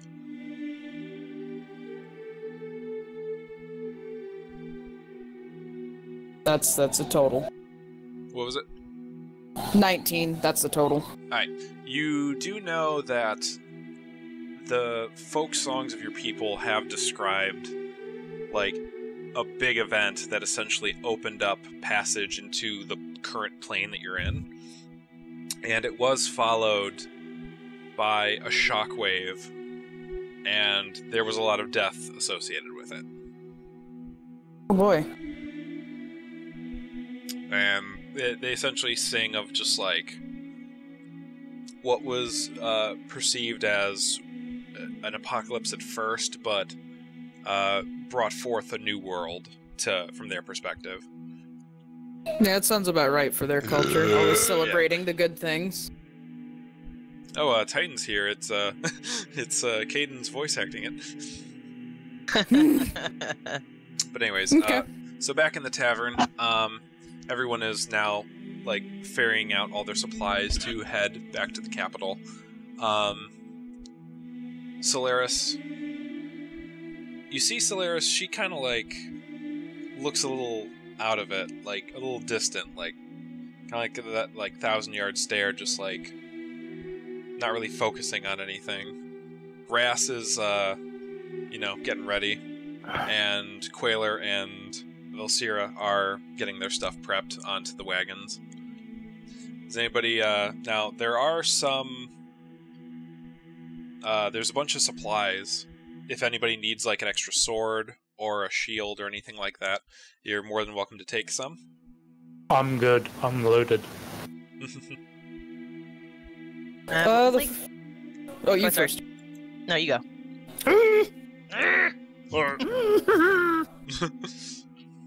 I was just gonna approach, what was her name? The Dragonborn? Solaris, and see what was going on with her. What are you gonna say to her? Well, I give her traditional greeting, which is the wag of my head, not that anybody understands. And ask her what's going on, that she has the yard of the a stare of 1,000 miles. She kind of blinks, looks over at you, just like, sorry, headache. Yeah, I think I'll be okay. Sharim kind of takes notice of her comment of having a headache, because Malik is feeling much the same right now. She's like, I'm really hungry all of a sudden.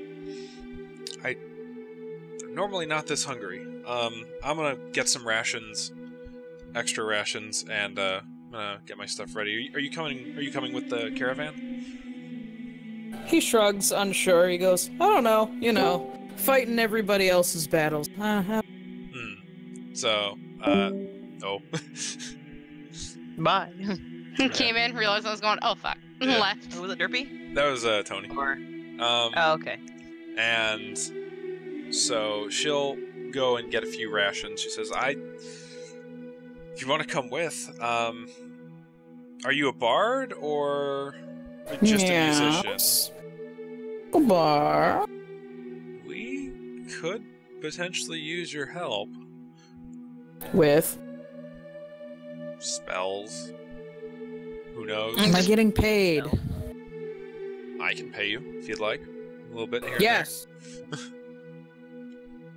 Plus, it'd be nice to, have some music every now and again. I suppose. He, we've got gently Cirilli. waves his head, all egotistical-like. Solaris then will hand you a pouch of 5 gold for now. Just like, it's not much for right now, but we'll, as we go on, I'll make sure to get proper payment for you. Okay. And so they all get their stuff ready. Captain Quailer gives the final shout out. We're leaving in 5 minutes. If anybody has anything else they need to do, feel free to, do whatever you need to do. We might wait another additional 10. If you need to go to the shop, unless you need more time, let us know. But we're not going to stay longer than an hour before we're leaving. But we're going to try and get out of here as soon as possible. Cirilli is consistently checking, make sure Malik's okay. And, seeing if she can figure out what the heck's going on, with Sharim. Or, if Sharim knows anything. Sharim? She's keeping an eye on her people. Yes. But he's, Malik is assuring Cirilli that both he and Sharim are okay for the moment. A little shaken, fighting off the headache. Their heads feel like they're stuffed with cotton balls, but other than that, they're managing otherwise. You do see a halfling man walk up with carrying a crate, appropriately sized for him, up to Quailer, and then you see a human man and a dwarf woman also carrying crates walk up. We procured this from the local shops. It's not much, but we figured everybody could use extra health potions. We don't know what you're getting into. And he's like, okay, we'll distribute these amongst the guild members and everyone joining us. So then they essentially have a couple of guild representatives start walking around, giving each person a spare health potion. So if everybody wants to write that down. How many? Just one for right now.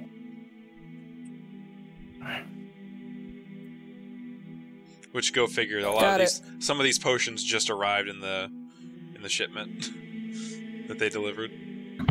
Convenient. Can you edit the PDFs? No, nothing I can tell. No. That's what I was going to say. If you want to, like, convert them into regular D&D character sheets, like the form Yeah, I've got PDFs. copies of character sheets in my like D&D starter kit. What I'll go ahead and do is probably transcribe everything onto that. Yeah. And by the way, in case you're curious, fun little detail: you can use magic tape with a mechanical pencil to create a text field on your sheet that can be erased and rewritten multiple times without destroying the paper. Ooh. Cool. Magic tape can be written on and erased easily. Very nice. Good to know. We'll have to get some. Alright, so there are a couple of shops. If you do say you want to, like, go to a shop, you can. But aside from that, you've got the chapel, an adventuring supply store, a food store, a smithy, a trading store. And these people just came, they said they just came from the Adventurers Guild, like, branch office. There's also a What's bookstore. a breeding house? Oh, that's boarding house. Yeah. What'd you thought I'd say? Never mind. Breeding house. Did I hear breeding house? It's like, yes, I'll go to the breeding house. Blake's favorite place. It's the South Woodlands boarding house, in case you needed a home away from home on, like, a business trip or anything like that. Okay. Is there a general goods store? There's trade good. The trade goods store is probably going to be the closest thing to the general goods store. Okay. I'm looking for a cooking kit and a fishing kit. If you want to tell them to wait a little bit and quickly head over there, you can. Yeah, I do that. Alright. So I just jog over really quick. Yeah, Solaris is going to join you. Just to keep an eye on you, make sure everything's okay. Let me see. Where is the shop? Must keep an eye on the naughty. Nasty. Nasty boy. Where's the general store? General store. You were looking for like a cooking kit? Cooking kit and a fishing kit. Cook's utensils. You actually get there. Let me. Is there anything that Cirilli and Malik would want to go shopping for, or that Malik was at Cirilli for? I can't think of anything. This should be good. Yeah. He's got enough gold in his possession to make sure he can deal with the various incantations that he would need to cast. Yeah, the general store is manned by a human man. He's kind of like a little frantic right now, but he says, "Oh, you need supplies?"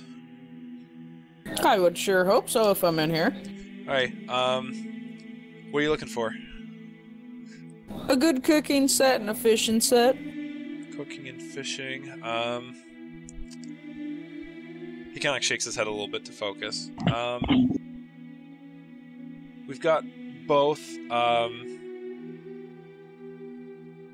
Both going to cost about 8 gold. He goes, what's a better cooking set? We've only really got the one right now. It's just the cook's utensils and the fishing set. There's the fishing and tackle set. Normally yeah. Fine, I suppose. Alright, he hands them to you, takes the gold. Like, do you need anything else? We've got a couple of other tool sets. I don't know what you're particularly looking for. No, not really. Okay. If you think of anything else, let me know. And then he kind of goes back to the back room.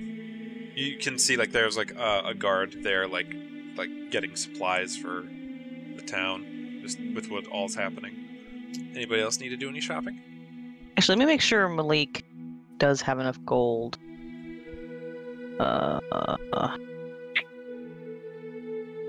Okay, yeah, he's got plenty of gold. Never mind. Alright. Everybody else is ready? Yeah. Yep. Alright, so you all hop in the caravan. There's about 7 wagons led by horses. A lot like the 2 up front and the 2 in back. It's mostly like a raised platform with like a central like kind of like wooden cube in the middle that they've got all the crates and chests stocked in, and then a couple of big ones in the middle with like tents for like got some sleeping bags and whatnot in. They do have actually a bunch of tents that are personal sized, so they actually, like, as you're leaving, they get everyone's names and write them down on a little scrap of paper and put it in with each of the tents. Everyone is going to get a personal tent and sleeping roll for the adventure if they need it. But they start heading out. Let me move back to the world map. For the sake of saying what he's doing, Malik, he will ride on top of kind of like one of the carriages in the middle, just so he can keep an eye on the surrounding area. Let me go ahead and actually pull over a token, just to kind of mark where the party is. Cirilli will join Malik on top of that thing. Will on his lap. We don't know how she'll fit. Well, I mean, she just kind of sits up there. She's tiny. She can fit in this pocket. I will use Captain halfling. Quailer as the mark.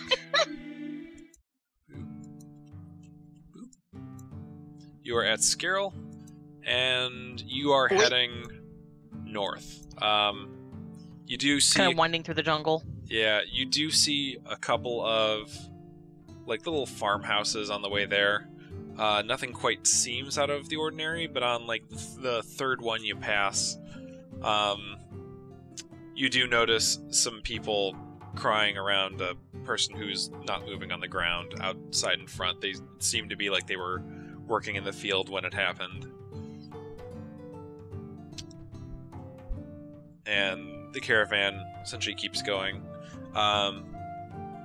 Does anybody want to talk to any of the NPCs while we're doing this? Because I think after, like, if we do any like brief like little role playing and talking, and then you're gonna have a choice, and then I think we're gonna be done for the night. Okay. Malik, he knows that Solaris was having an issue with a headache prior. Occasionally he'll, I guess, depending on what carriage she's riding on, kind of calls to her and says, "Hey, Solaris, you said you were having an issue with a headache earlier. How's that doing? Is that getting any better?" Better now. It hit with the shockwave. I don't know what that was, but.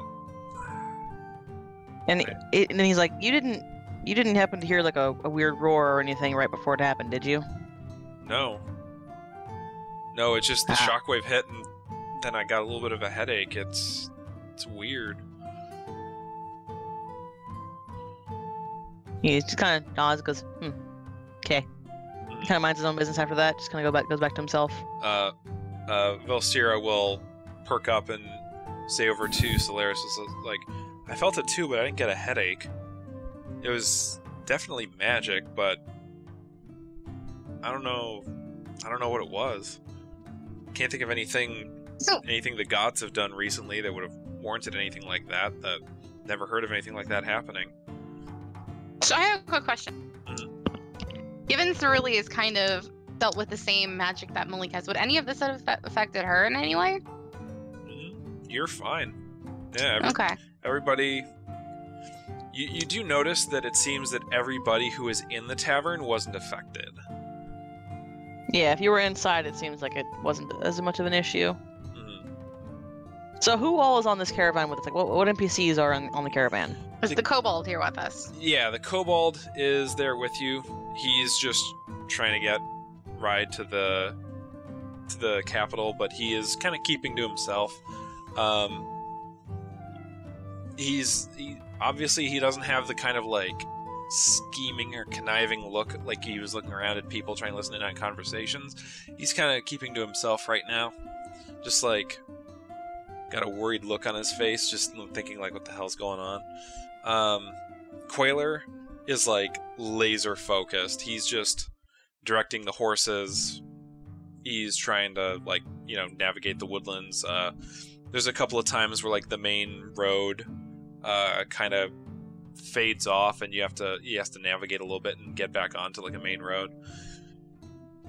But he is currently laser focused.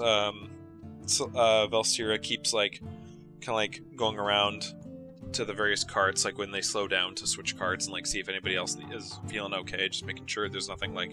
She's card hopping. Yeah, making sure nothing is like a delayed effect. Yeah, make sure the horses are okay, making sure everything else is alright. You making sure there wasn't any after effects, basically. You do know that they left 2 of the horses behind and got them switched out for new ones because they stopped obeying orders, you're assuming because the horses went deaf. And they went lame, probably, yeah. And one of the horses just straight up died when the shockwave hit. And they swapped that one out too. Yeah, I mean that definitely sounds like a bad deal. I imagine like as we're going, at a pretty decent pace, we're seeing, probably more dead wildlife along the side of the road, like livestock. And I imagine the surviving scavengers have already started to circle and gorge themselves. This really was basically a Thanos snap. You come across like a couple of deer carcasses on the side, fresh from the event, and like you'll see the occasional like wolf or two kind of like tearing into it, but they don't pay you any mind because they've got a free meal. You do see like 1 or 2 dead wolves here or there, but like a lot of like smaller wildlife like squirrels, birds. No, poor pupper.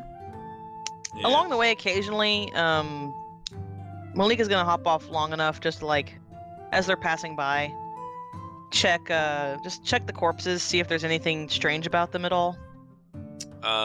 He's by no means a doctor, but he grew up, doing a lot of hunting for himself.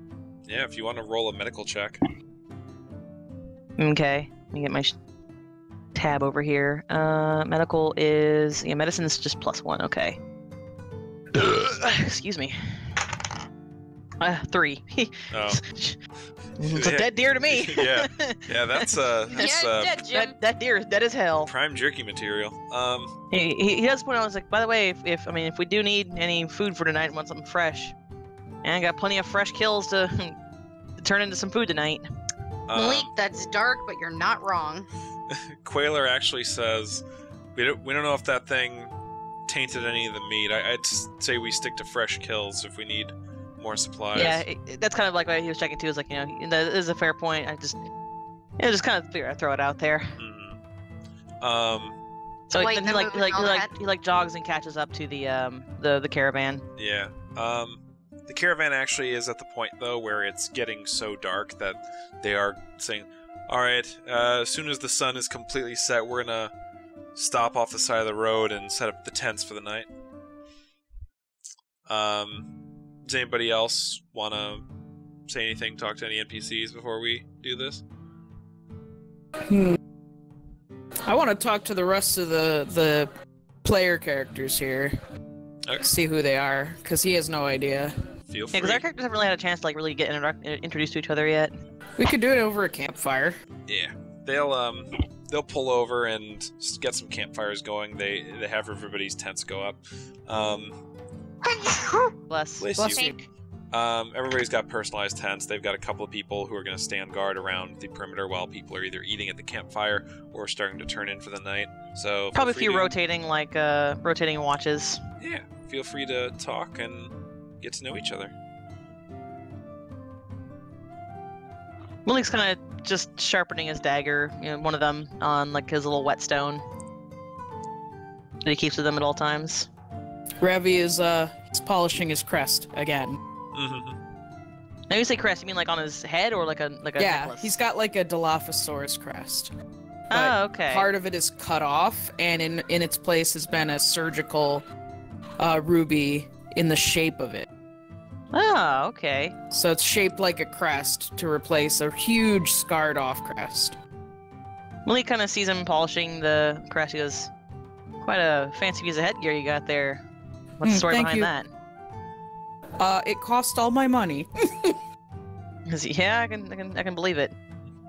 But Malik is... I'll give like a super quick description of him. He's like... he's 5'6", so he's like not super tall, not tall, not really too short. But he's short enough to where like most people will probably tower over him.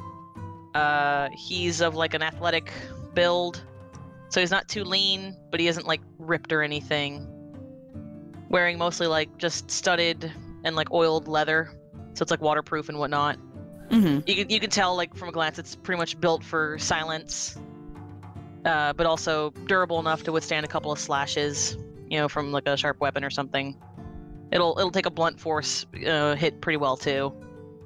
But he has just kind of a pretty well kept brown mohawk. The sides of his head are shaved, but across the left side of his brow, going back over his shaven scalp, he has 3 healed over scars. Look like claw marks if you had to hazard a guess. But he's just kind of, he has his golden cloak, which he normally wears around his shoulder. It's kind of just laying on the ground next to him, and he's just kind of sharpening his knife. But he's admiring Ravii'a's very elegant crest.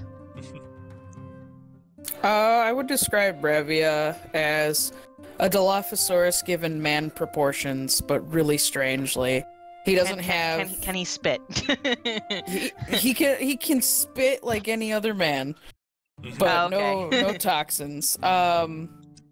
He's got a Dilophosaurus-like head with 1 crest that's natural, and pinions lining the top of his head that are more akin to spikes, proto spikes. Yeah, his neck is incredibly flexible long. little pinions. Yeah. Yeah, but they're pretty rigid. Like spines. I'd still call them hair or something. Yeah. Okay. He's got a long neck, and instead of having human-like biceps, he's got more animal ones, so they're more towards the front and squishing his chest a bit.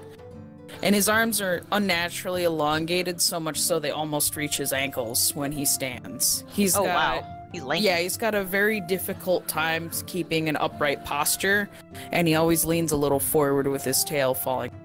He's got digigrade legs that are pretty short, all things considered, but very skinny. He's very skinny, very lean. Very lithe, yeah. Very lean. And he's got scars like all over, but some of them you can't really see. So his face is pretty scarred up. Like it looks like his crest has been chewed off and torn at, and multiple teeth marks riddle a lot of his body with a lot of scarring over time. Quite the story. Right. You can is tell he tiny. hides them. Cirilli is a tiny little, like, 3'2" gnome with, she wears her hair in a bun that's about half the size of that she is. Yeah, she has a lot of hair. She's just hair for days. Her hair is like half of her. Like in total mass. Beautiful. Rezik. Acxa's just kind of lounging by the fire, picking at his claws with one of his daggers. Roll me a yeah. Acxa, roll me a perception check. Sure. With advantage. Okay. 19. You notice, kind of above the tree line, looks like it's a good, 8 or so, no, more like 20 miles away. You actually, because of your background and what your character's kind of goals are, you actually spot the silhouette against the starry sky of Garuna very far away, making his way south. So away from Delsire. Yep, a Delsar, yeah. Delsar, sorry. Yeah. Nobody else really notices it, but you being what your character's goal is, you kind of know what to look out for. You kind of feel a little vibration in the earth and notice his silhouette. You recognize it immediately from the books and the stories. So coming towards us then? No, but going... So, if you're at the mark where Captain Quailer's token is, he's about between Delsar and Oasis, heading south. Okay. Not directly towards Oasis, but just south from there. Kind of in that general direction, yeah. Little one, no, stop. Acxa he's fairly tall, he's 6'2". He's got this really thick, dark fur. And he's got in his earring, he's got 3 golden earrings in a row. Oh no. Anyways. Yeah.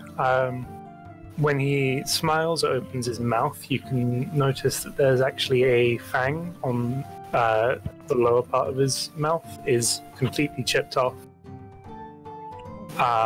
He's got a couple of scars around his arms, up towards like kind of the bicep area on his right side, and then a couple on his right side on his face and neck as well.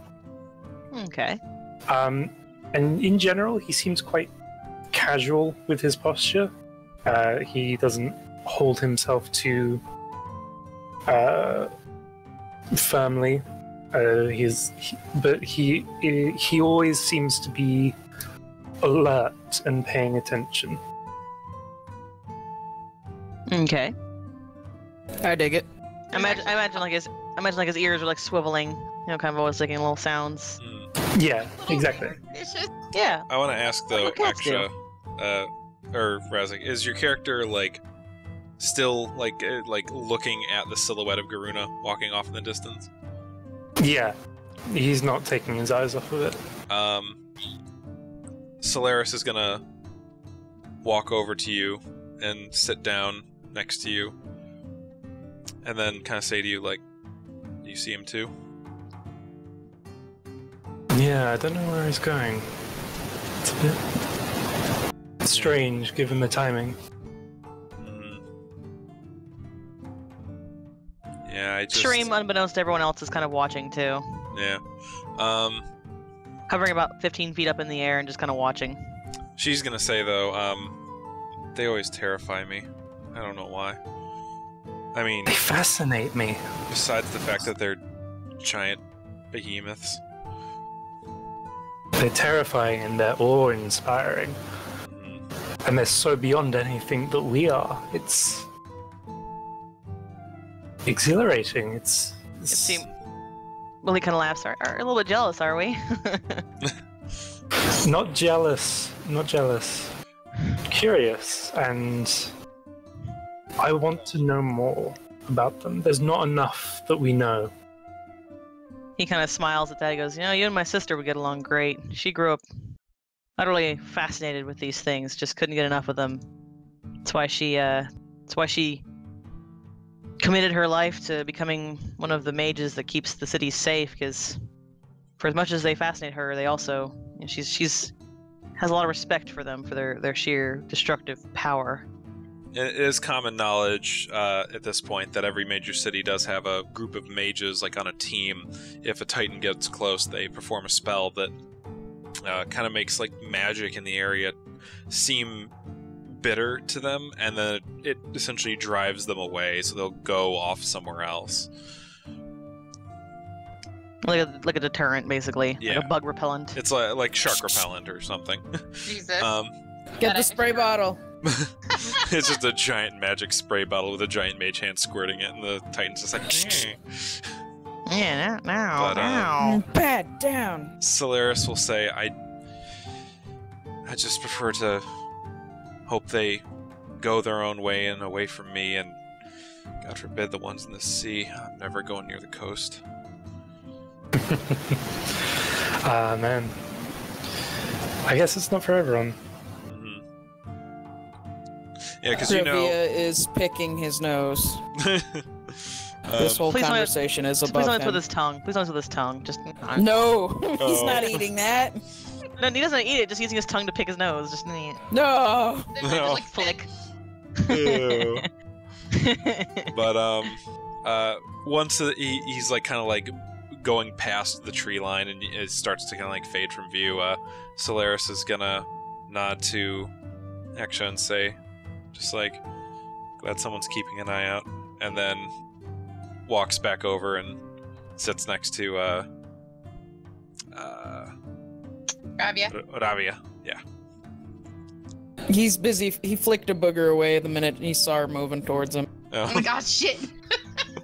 Yeah, basically. He's like, I'm out. Anybody want to have any more conversations by the campfire? I know you will notice that Solaris is just chowing down on some more rations. At this point, sorry. I was gonna say there is like one there's minor details, but I forgot to mention on Cirilli. She's covered in piercings, and if she smiles, you can see fangs. Ooh. Yeah. It's A goblin, get it! Well, she's a gnome, so it's very strange. Yeah. A goblin, get her! No. Goblins are okay. A lot of goblins in this world are decent people.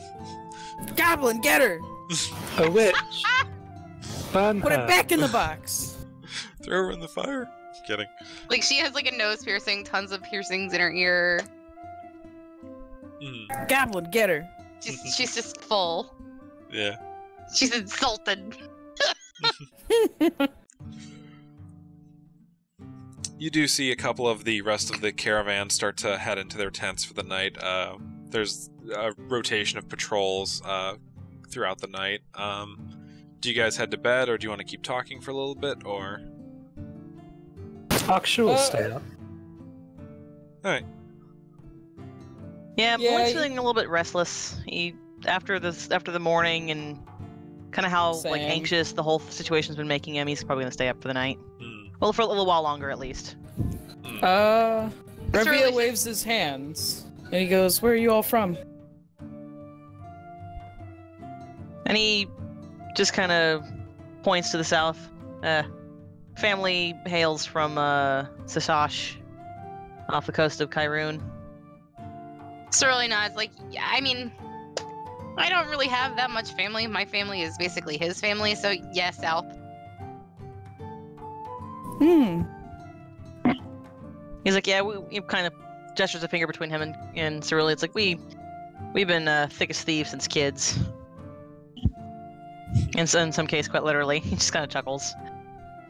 Cirilli, she wants to be mad. She just kind of just shakes her head.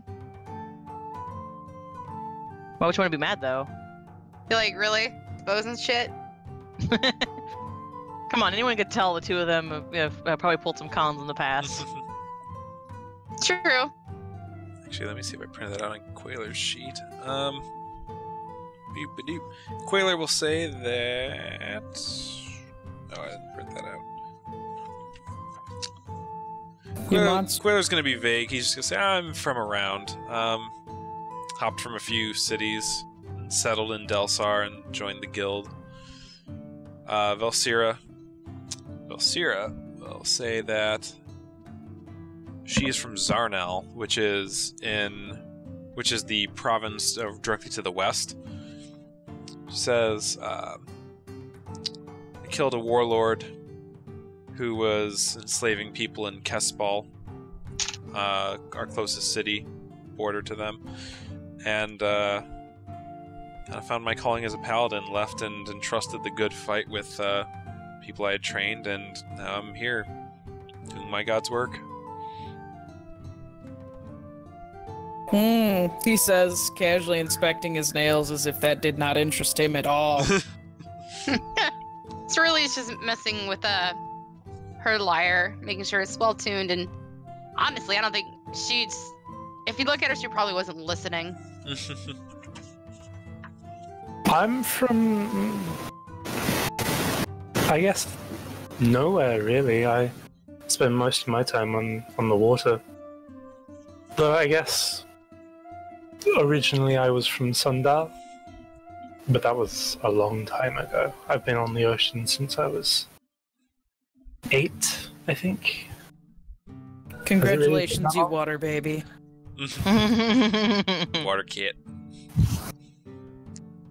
And Malik kind of just laughs like, I thought cats hated water. Not this one. So, alright, well,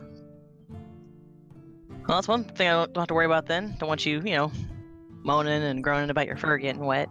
You can tell Malik as well, though, he's just jibing to be a goofball. He's not actually, like, being intentionally, like, an asshole or anything. He's just kind of just making comedy small talk, try and kind of break the ice a bit. I'll try not to cough up any furballs either. He goes, oh man, do you actually do that? That sounds awful. Acxa just stares at Malik with a slight smirk. All right, so if I find one in my bed the next morning, I know who to blame.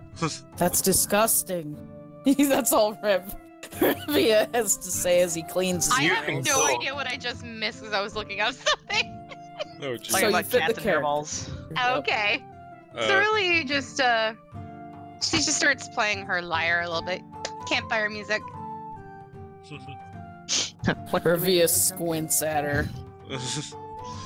You're welcome to join me. No. You're playing it wrong. You're killing me. You want to fucking go? You're plucking the strings wrong. Your little human hands bother me. Look, man, if I wouldn't have these hands, if I, Malik kind of just clamps a hand over Cirilli's mouth. She appreciates her feedback. We'll pass this on to the appropriate teams. She just Shakes his head. It goes, ugh. Flat Cirilli. faces. I'll never understand you. Cirilli just glares at Malik before gently, air quotes, biting his hand. Just licking his, just oh god damn it! Just rubs it on like her tunic. Just get it off. So You deserve that one. You get a chuckle out of the NPCs from that. Ravii'a just looks on mortified like they're absolutely disgusting. Even though he just picked his nose like 10 seconds ago. He's just like disgusted by these flat-faced beings. Oh, I love it. Acxa's watching with a grin, but occasionally his eyes flick back to the silhouette of the Titan. I forgot. I just remembered something about Cirilli. Oh no. He never wears shoes. Oh yeah. Oh yeah. I completely forgot about that until just now. She's It's beautiful. okay. Neither does Ravii'a, but he's got claws. Yeah. Cirilli just has gnome feet, but there's a reason why she just hates shoes. Solaris. Solaris is gonna perk up and she's just gonna say, I spent last few years in Yellergast and K-Rune. Don't really know where I was before that. You got memory issues or like? Yeah. I don't really remember much before. I was with a temple at Yellergast, a bunch of other Dragonborns, and they taught me ways of, fighting and a little bit of magic casting, and I'm basically trying to find where I'm supposed to be in this world right now. So are you a fighter, a ranger? By trade, fighter. Fighter, okay. A bit of an Eldritch Knight. But you know magic. Sharim kind of perks up with Eldritch Knight. I like the sound of that. That sounds awesome. Yeah, Quiet you. I just know a couple of spells, but... Sure. Well, come on. She can't hear Sharim unless she can hear and hasn't said anything about it. Oh! I thought you said Malik. Sorry. No, Sharim. And Sharim's like, oh, Eldritch sounds I thought you were awesome. talking to me, and I'm like, bitch, Cirilli can hear Sharim. It's like, oh, I like the sound of that. That sounds badass. Yeah. But she says, "Well, I'm gonna get some shut eye." She goes off into her tent and pins like there's like those little those it's like a little loop and there's a bead on the other half of the tent and you like kind of loop the bead in through the loop and that keeps it kind of closed. Mm-hmm. That's what the openings of these tents are, and she kind of like closes it up like that. Makes sense. Yeah. Ruby just kind of squints as she departs and then squints back at Cirilli, looks down at her legs, shudders a little, pulls back again. And little bare feet wiggling in the dirt. He doesn't like their toes, man. They freak him out. Too many. Now, is he saying this or just thinking this? No, he's just thinking it. Like, you could see because he looks down at her feet and then he squints and gets this disgusted look and then looks away and then looks back. Cirilli, she just sits there plucking at her lute or lyre, staring at her feet, like, yep. So this whole time everyone's been talking, Sharim is He's kind of been running his own mouth, just making snide comments about everyone, just because again, no one can hear him, so he has a chance to just be kind of asshole-ish. But he goes over, seeing how uncomfortable Rav is with like a lot of different things, just kind of goes over to him and just kind of makes a fart noise next to his ear with his mouth. That startles the shit out of him, and he like scrambles like a cat that's been startled on all fours to the nearest tree. Malik is like, what, you hear something? He's just trying not to smile. Ras he can see Sharim being a little shithead the whole time. Ras kind of looks over like, the hell? His nails are in the tree. He's got big ass nails, and they're in the tree. It's like, I don't know what it was. He's but I like don't like puffed up like a cat. his quills are up. The quills are all deployed. Yeah, Great his arm quills mode are up, and his neck's a little like puffed out. Ras is gonna say, I thought that guy was the cat. What the hell? Just look, man. You don't know where I'm from. Don't judge me. Yeah, fair enough. And Malik kind of just shoots Shroom a look like, do you fucking mind? And Shroom just kind of like shrugs like, what? I'm bored. You guys keep running your fucking mouths. I had to do something to break up the tension. Malik just kind of pretends not to be listening to anything, like, alright, it's late. We should probably turn in for the night.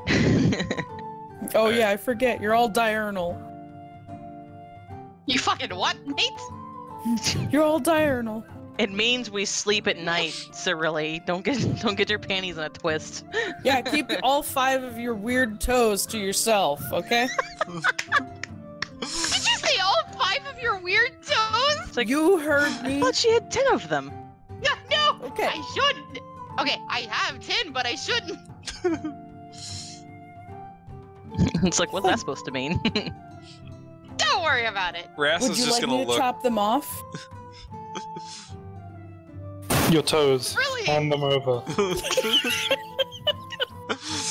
Cirilli just has a moment of like, I could give you my toes. I'll bite them off for you. Yeah. So You it's look like, a little less ugly, I promise. trust me, I know. April, jeez. Ras is gonna But get I'm up gonna and keep my toes. Ras is gonna be like, all right, I've had enough of this group for one night. I'm going to bed. So he goes into his tent and buns it up. Ravi's still yelling about her fucking feet. He goes, look, you flat faces and your weird ass worms are attached to that sock you call a foot. You've got a lot of hang-ups about feet, man. He just has a lot of hang-ups about people in general. Humans. Yeah, Really- flat really faces. Before disappearing into the tent, she's like, fuck toes! He goes, absolutely, especially yours, okay? Fuck you! Wear some socks. Never! Girl, nobody wants to see those meat bags. I'm just imagining like everyone else in the fucking encampment is just like, shut the fuck up and go to bed. I mean, I see eventually Malik probably just grabs like, alright, you. Yeah, he literally just he does the classic thing where he just picks her up and just carries her away. Like, nope, all right, bedtime for you. Yeah. Fuck you can't tell me what to do. So is it So- just who It's else probably a awake good- still? For Abby. Yeah, Acxa's. All right. Is Malik going to bed too, or? Yeah, Malik is gonna try to get some sleep for the night, All right. despite how like on edge and anxious he is. So, Ravii'a, and Acxa, you both see, you kind of recognize them as like the scouts from the Scout Network. Present themselves like out of the shadows to Quailer and Solaris, not Solaris, Belsira, and they say, Yeah. he's like, oh, how are you all doing? Did any word from anything else from the capital? And it's just like, no, we heard that the tower fell. There was a shockwave. We don't know what. We lost some good men. We're keeping the network up though. We're not going to waver. Just wanted to let you know. Garuna just passed by. He's heading south. We don't know why. Haven't really heard from the capital on that. Our main point of contacts, their scrying stones are out, and just want to let you know the road, as far as we can tell, is still clear. It's just a couple of dead animals on the way and the occasional dead bandit. I was like, good. Carry on then. And then they nod, and then there were 3 of them, the scouts. They head back out into the woods.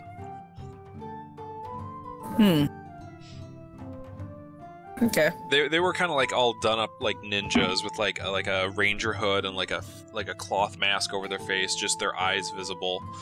Ninja vanish. They're supposed to be the stealthy rangers that keep an eye on the Titans and send like short range messages to each other to keep the entire. It's like a web almost of different scouting positions that all keep themselves informed and send words to the cities. Hehe, strangers. Yeah, then Quailer and Velsira each head off to their tents, and another rotation of guards gets up and starts patrolling. So, Ravii'a, you don't need sleep at all. Oh, he needs to sleep. He just wants to be by the fire because Alright, It's warm. Warm. Are Warm. you and Acxa, are you two actually going to get sleep tonight, or? Yeah, eventually. Alright. Then, nothing eventful happens tonight. I guess if we want to pick up again next time when the morning happens. yeah. Sounds good. Alrighty, sounds like a plan. Alright. Got a lot of role-playing out of the way, and introduced Introductions, we've got some lore, got some world building. Got some arguing between the 2 bards. Almost got... Look, man, keep your nasty toes to yourself. Look. Timus really likes toes. How does Ravii'a feel about toe beans?